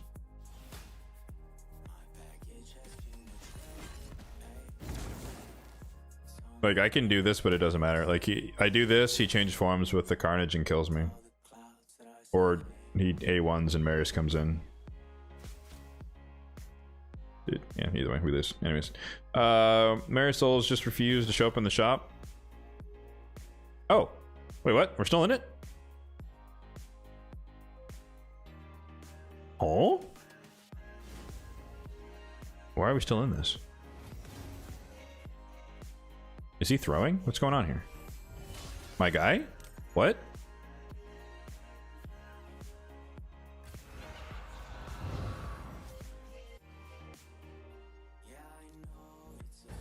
We gotta risk it. Yeah, okay, no change forms.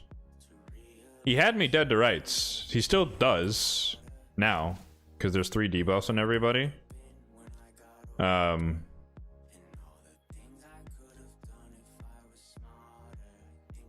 Yeah, he still wins, but he could have ended it sooner. Oh, wait, never mind. This is really awkward.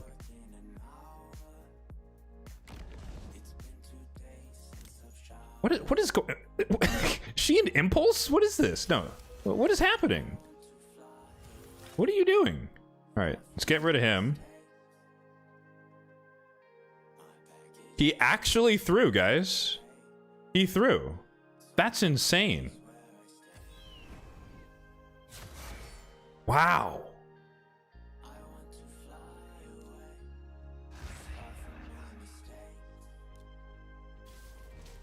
I have never seen anyone throw that hard in my life. That's tough.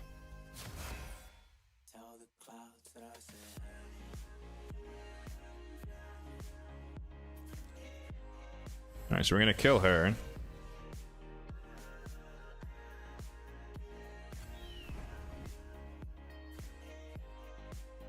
Can't change forms. Arbiter's ready to revive, so he's back up. Carnage wasted both of his abilities, but what he is going to do is... Actually, doesn't matter. Because we are faster.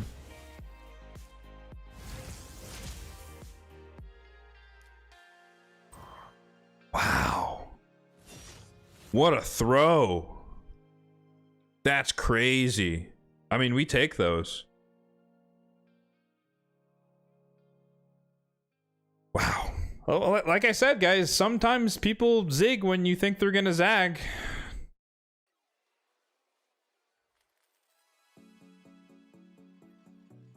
He won. He literally won. Like, I revive, he procced the passive of Galathir. You switch forms with Carnage and you AoE. GG's. It's a double hitter. I am so confused.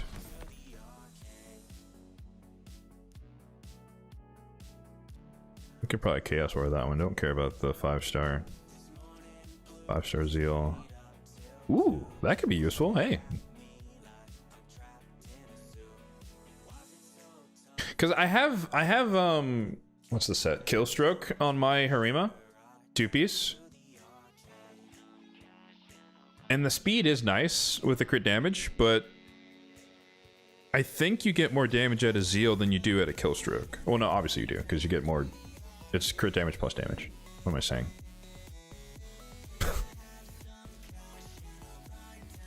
That was a very dumb statement. Ignore that. What am I watching? That's what I was trying to say. I am watching The Pit. When episodes show up, I'm binge watching The Rookie. Oops.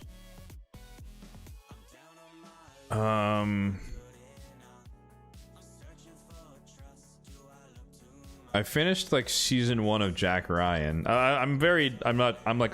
I'm not watching anything that's like active aside from The Pit. I'm in season 2 of Jack Ryan, so I'm going back and watching that. And then I need to go watch Invincible as well. It's on my list. And then I'm waiting for Severance season 3, which is probably like 5 years away. And then I'm waiting for the last season of The Boys as well. And that's for like live action. For anime, I'm where I said I am with One Piece, somewhere 900 and something episode. I'm still watching Boruto because I liked / loved Naruto. It's more out of loyalty than interest. And then, believe it or not, I've actually never watched Attack on Titan.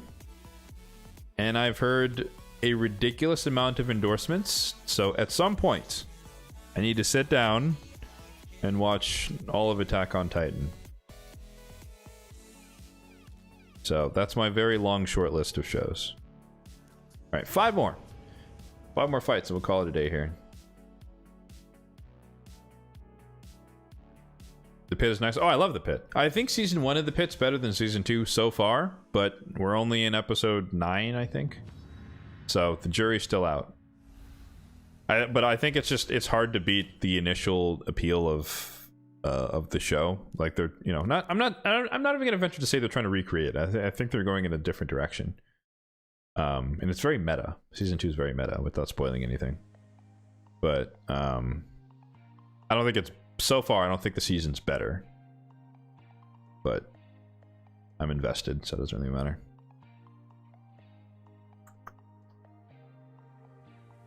Okay, another lightning cage. We didn't fight this guy before, right? No. Lightning cage. So this reads again. Lightning cage to me reads stone skin, not mercurial. So we have double stone skin here. I mean, not like anything really changes, right? Let's see what the rest of the strategy is here.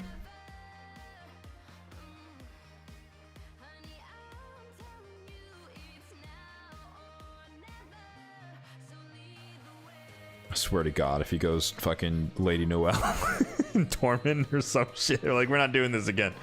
We're not doing this again. No.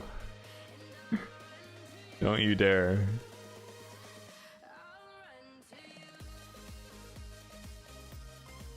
Ooh, an enemy Arnorn. That is rare. Okay.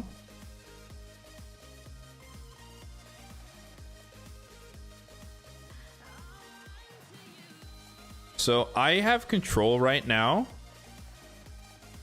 So we're gonna go speed and mezzo. Because now we're threatening to hard counter the Arnorn and or the Empress. And he goes nice. That does complicate things.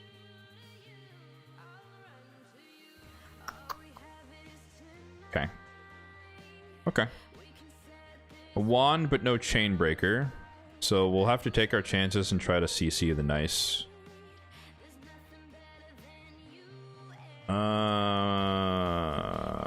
I think Theodosia is a... I'm betting that Theodosia is faster than Hilvi. That's my gamble here. If I'm wrong, then we eat crow, I guess.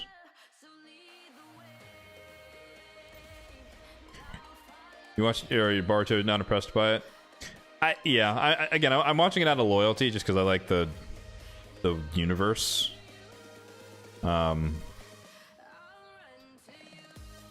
But Naruto and Shippuden are obviously better.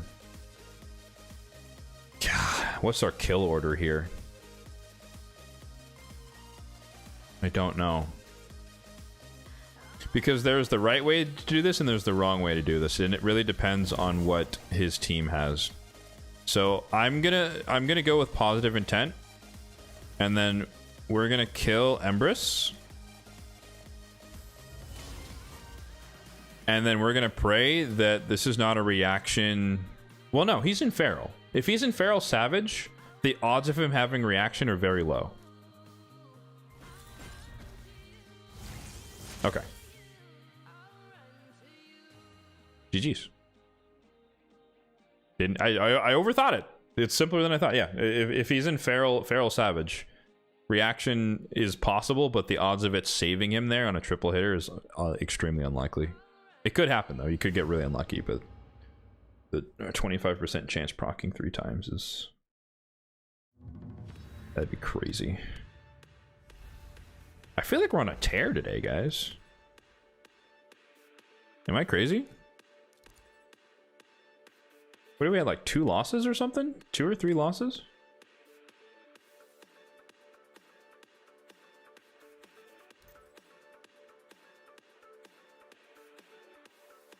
Well, 3 or 4. We should have lost that one like 2 fights ago. Okay.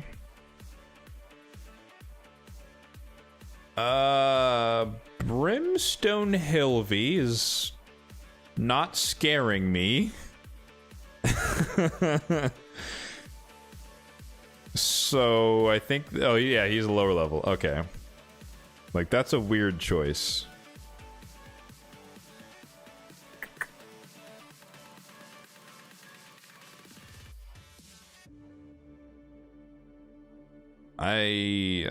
God, I don't want to run nice into Force Affinity. We'll go with the default setting. But yeah, I'm not afraid of... What is this? Cecilia of the Red Hope? God, what does she do? No one uses her in arena. Is she counterattack? I think she has AoE counterattack. Ezio with Nature's Wrath. What is going on here, sir?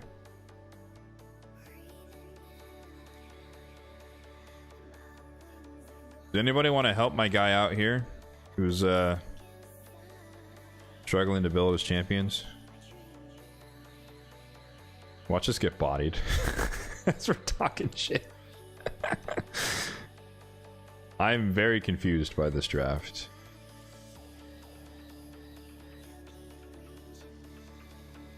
If anyone wants to help me cheat in this fight, if you want to look up what Cecilia does, that would be very helpful. I don't remember what she does. I think it's AoE counterattack and like enemy max HP or something. What is this draft, bro? Whipping out a Bayek? What's the plan here? Who's the nuker?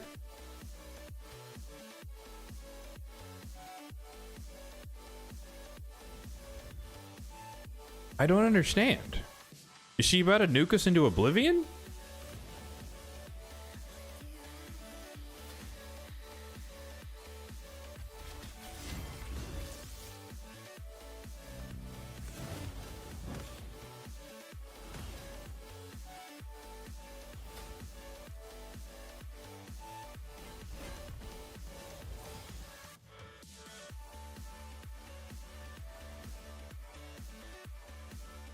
Oh shit, that was the wrong person.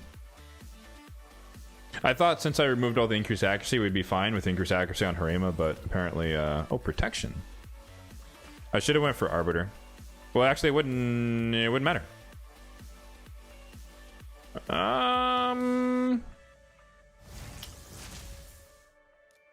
One check. Unknown. Not worth the risk.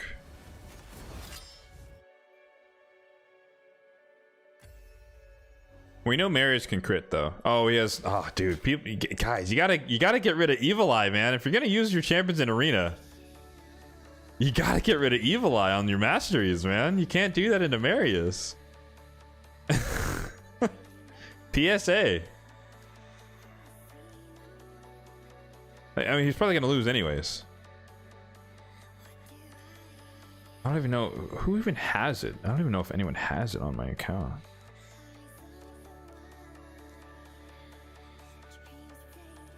It's such a like outdated thing. I'd have to come down to like someone like PvE. Like if you're gonna run like PSA, if you're gonna run someone in arena, don't pick this up. There's too many Mariuses out there. It's a free counterattack for no reason. He had it on his Arbiter, and he killed his team.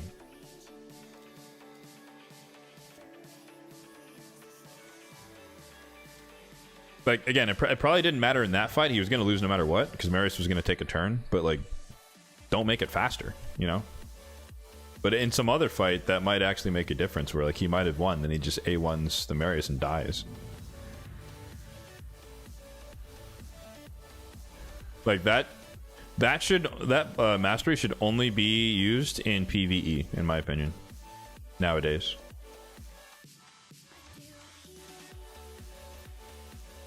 What is it? Am I playing the game wrong? Am I supposed to be using Hilvi in PvP? God damn.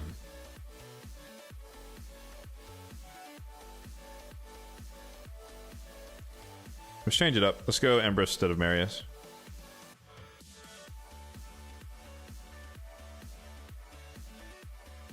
I feel like it's been Hilvi like every other fight today.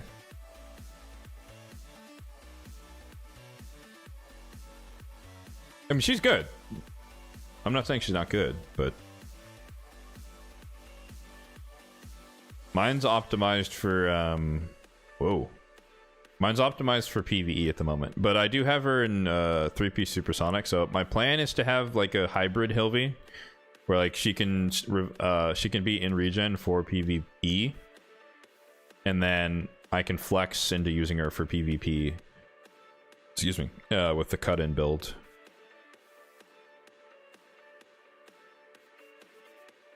Okay.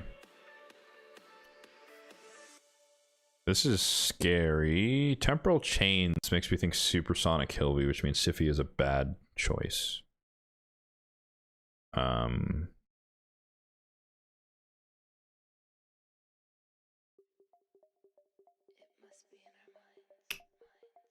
This might be a very rare situation where I go Armand's and Fabian, and then we ban the Arbiter. And if we get sheeped by a wand, then so be it.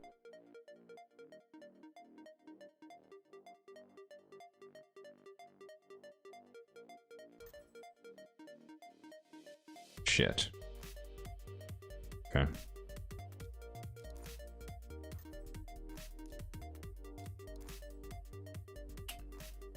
Regret. I was gonna go Ancora, and I didn't, and now we lose.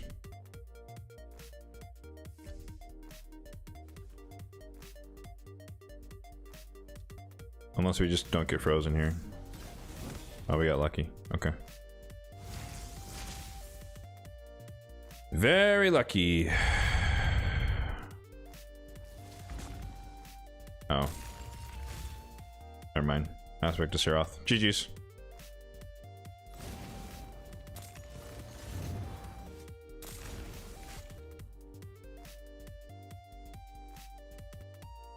Game's bugging out. Yeah, we lose. I should have went Ancora. I threw that one in the draft. I didn't think he was... I should have known, but I just did not think he was gonna go a Tormund here. But I should have known because he picked his 2 nukers already, and thus he had a free slot. Yeah, and this guy's gonna block revive in extra turn, so fight's over. Or he's just gonna A1 us to death. Although I wouldn't go for him.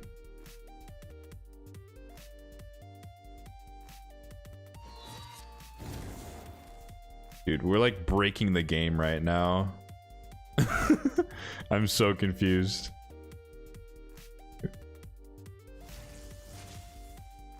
Oh, he didn't even put the unkillable on. He doesn't care. Alright, yeah.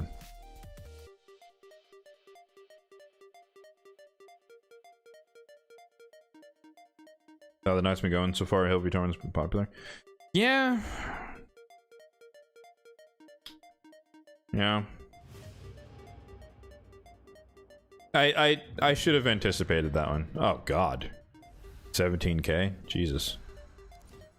And he gets first pick. Alright, 6-star mythical, here we go.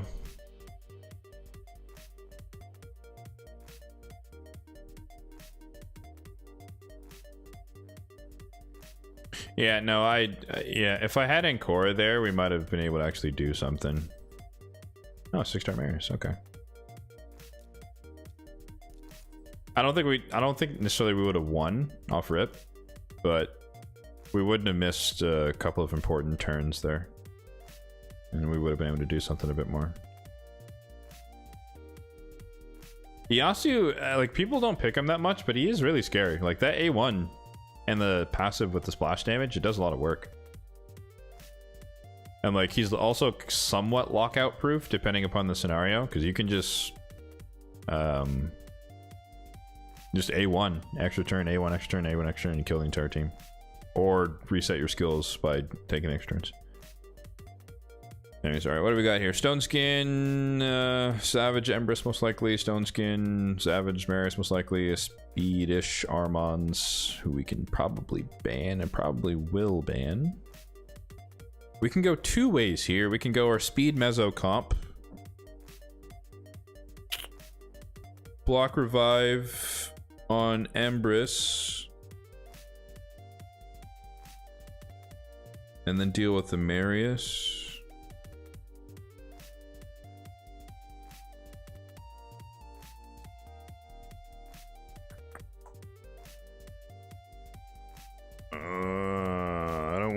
I don't want to walk into a Nell, which is why I don't want to pick Arbiter first. But I think we have to gamble here. But he's also 17k, so if he has a Nell, it could be quite likely that he has a Nell and we just screwed ourselves. I'm regretting my decision. I'm regretting my decision.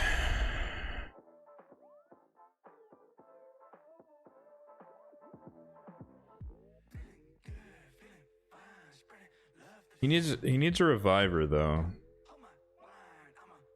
Oh, I mean, not necessarily, right? If you pick a Nell here and everyone just dies around you, you don't really need to revive anyone, right?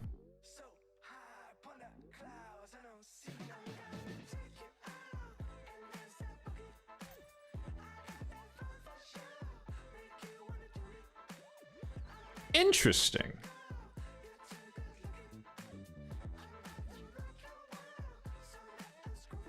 That is not what I expected.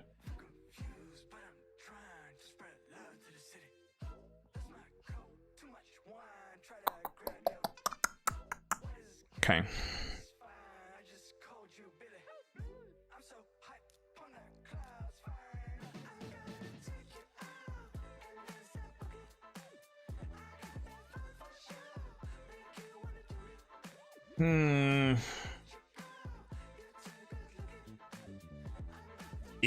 Is he going to ban?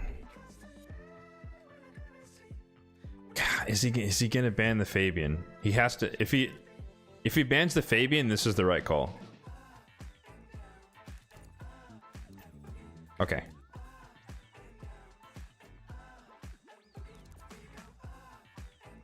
Volcanos is annoying, but he's alone, so the burn can be resisted and blocked.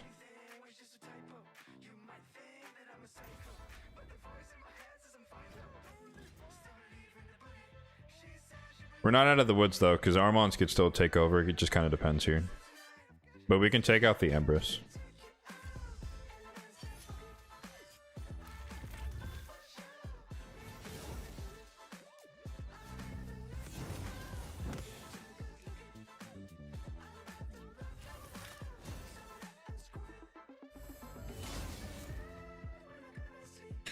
Please weak hit Harima. Please weak hit Harima. Please weak hit. No! Rip. Ooh, that was a waste.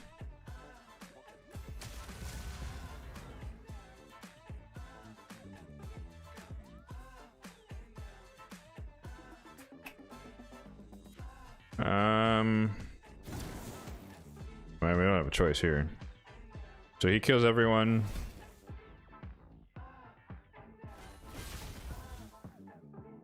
Oh. Oh, he's a storm call. Didn't expect that.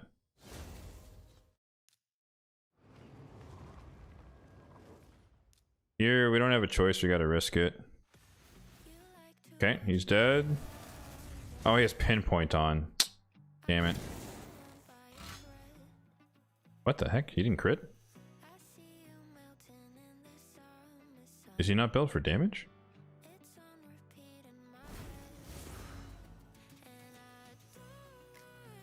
Oh, he has increased accuracy. We're gonna die to the necrosis.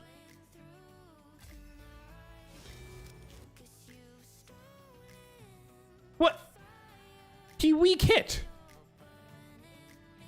What happened there? Hello?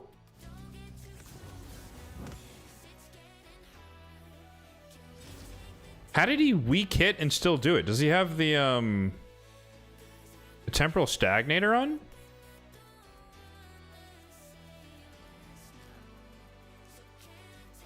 He must have that.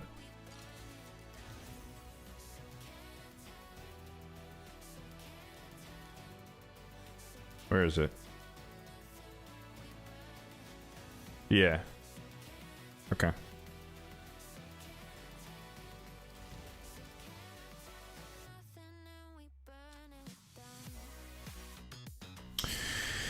That was tricky. I think we made the right call. So I was like, if he bans Fabian, that means we keep Arbiter. We just face tank the Volcanos, but that way, like, he's not supercharged by the Duchess, which kind of saved us, I think.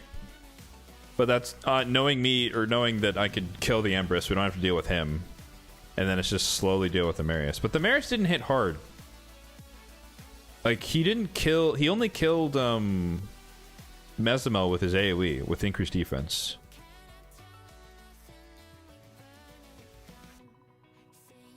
Which is odd. I think a better built Marius would have killed everyone except Galather, and we just would have died to necrosis. So that might have just been a gear diff. And then also the Volcanos didn't crit on the Galather, so either another case of like he's like 97% crit rate or something, or I don't know. Okay, we haven't seen Predator for a while. It's interesting. This is actually good. I have a strategy for this.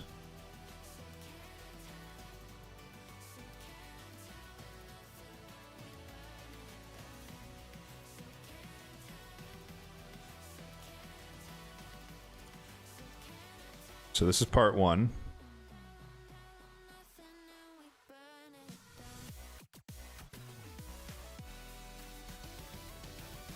It depends what the rest of his team is, though. GG, have a good one. Appreciate it. Oh my god. Another Volcanos. Okay, that's fine. So the plane here is the Arnorn. That way, we I have to ban Volcanos this time. But we ban Predator because his passive is annoying. But if he tries to AoE me, or no, sorry, we have to ban Volcanos. We leave in Predator. But yeah, we can't have the burns, otherwise it defeats the purpose of Arnorn. But if he AoEs with either of them, he could A3 Arnorn. That is a risk, but I think that's less likely to happen. Marius won't do much because Duchess is faster and she's going to put block Devos out there. So I think we need Empress, we need Hermia to try and face tank. Most likely, from his perspective, he's still going to ban the Fabian just because Fabian's Fabian. Oof, man. The quad DPS is crazy work.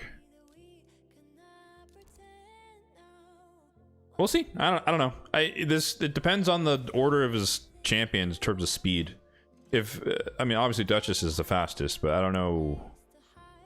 Is everyone just in stone skin? No. Okay.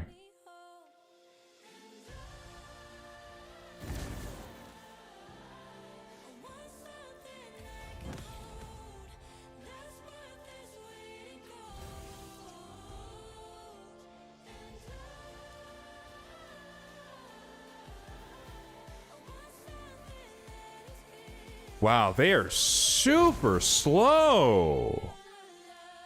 Oh my god.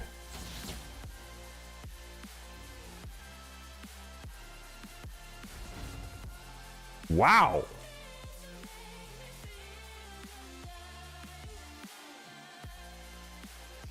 Like I showed you guys my Arnon earlier. He's 189 or some shit.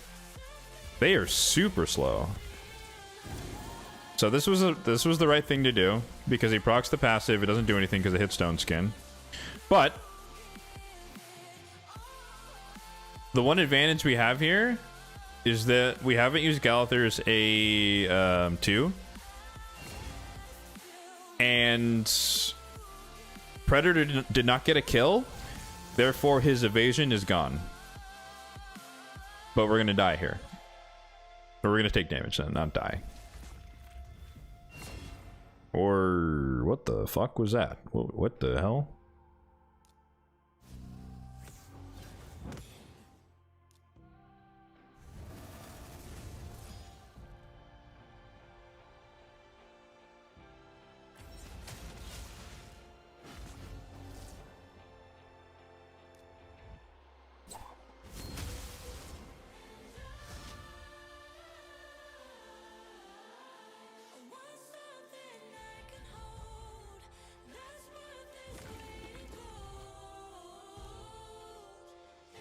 Okay. We have block debuffs, so we can't get the thing off. Woo! That was close. That was very close. That if he was faster, that would have actually ended the fight. But he's super slow, and I could take advantage of that. He has to A1 here. Yep.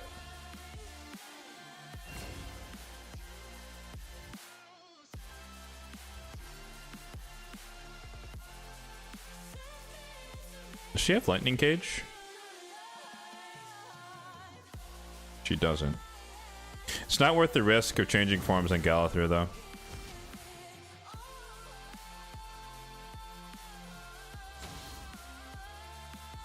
My passive back? No, one turn. We obviously can't kill her, and she's gonna kill him. Oh. Never mind. Oh, actually, no, we can't. There's no point. We can't remove the unkillable, so we're stuck with her for a lot of turns, I guess. This is gonna hurt. Ah, yeah, okay. They proc Galather's passive already, unfortunate. Because he's super low health there. Unlucky. You're surprised Predator's not Mercurial? I don't think most people run 9-piece Mercurial Predators. I think that's a very high-end thing.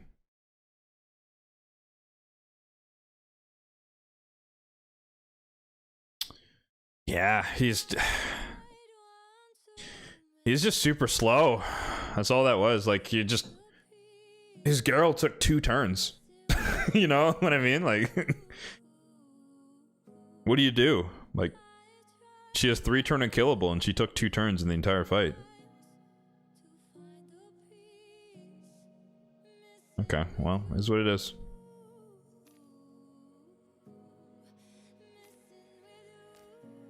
Bummer. Still, I'm not gonna complain. That was a crazy day. We crushed it, I think. God, +4 UDK with 5-star polymorph. Yeesh.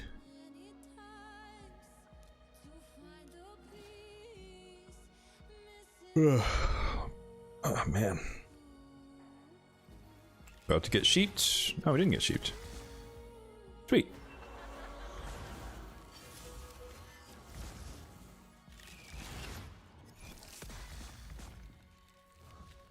Thank you, Pinpoint. Or not Pinpoint. No, what's it called?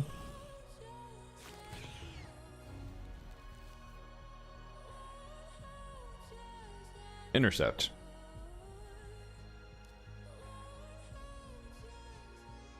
Yikes. Nope, not fighting those teams.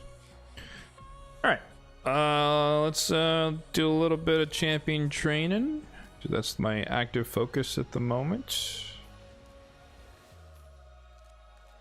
Claim this, why not?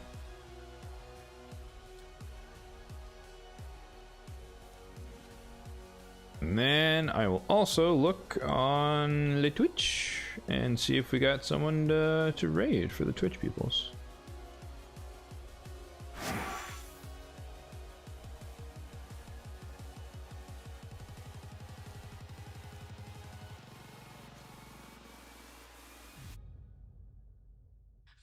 Yeah, once again, folks, if you are looking to sign up for the PvE takeover for le month of March, there you go. There's the link in the chat there for the Twitch stream, and then we will copy and paste that into the YouTube one. There you go. So you can fill out the survey. And then you have a chance to win the free takeover that will be in 3 weeks. So you have 2 more weeks to fill out the form, get entered in, and then we'll draw the winner on the 21st, 2 weeks away. And then the takeover stream will be on the 28th. So PvE takeover of your choosing, the area of your choosing. I will do my best. So, shameless plug over.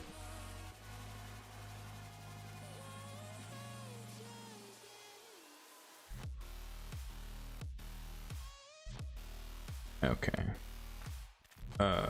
Where are the categories? Why are they not popping up?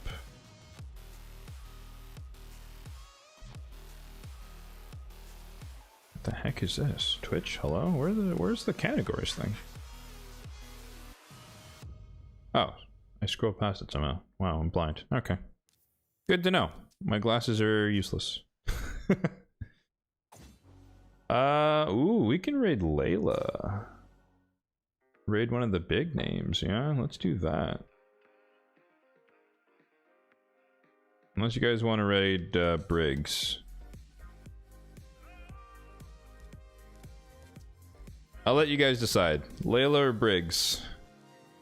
The one view Stan at the moment, or the big name creator?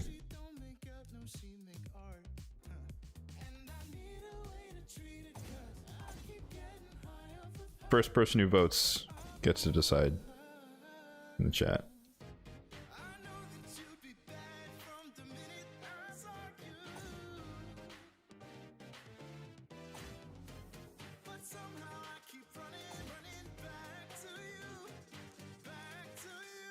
Wow, no one wants to express their free will. Okay. Executive decision then.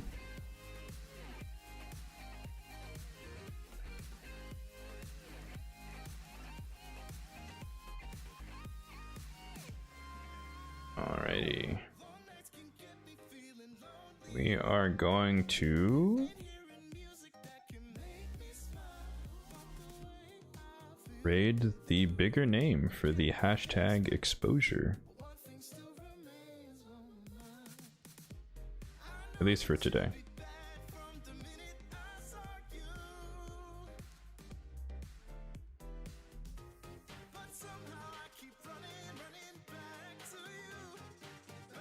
Alright, but yeah, that is going to do it for the stream day. Hope you guys enjoyed. Nice large set of live arena. It's been a while, probably like a month or so since we've done a big bulk live arena session. And if I do say so myself, I think we kind of crushed it. Not gonna lie. Proving that you don't need stone skin to fight in this meta. I'm just kidding. No, I'm sure if I was facing like really hard people with Mercurial everywhere, it'd be a lot tougher. But nonetheless, it's always fun. Did a little bit of PvE as well, a little bit of Sin Trials, a little bit of Grim Forest. Kind of, I think actually I wrapped up Grim Forest. That's done for this rotation. And yeah, that's pretty much it. So once again, if you'd like to get a takeover, sign up on the links there in the chat. And yeah, these streams, for those who don't know, are every Saturday morning at 10 a.m. So we'll be here next week doing it again. So I will see you all then. So enjoy the rest of your days. Or yeah, and rest of your day.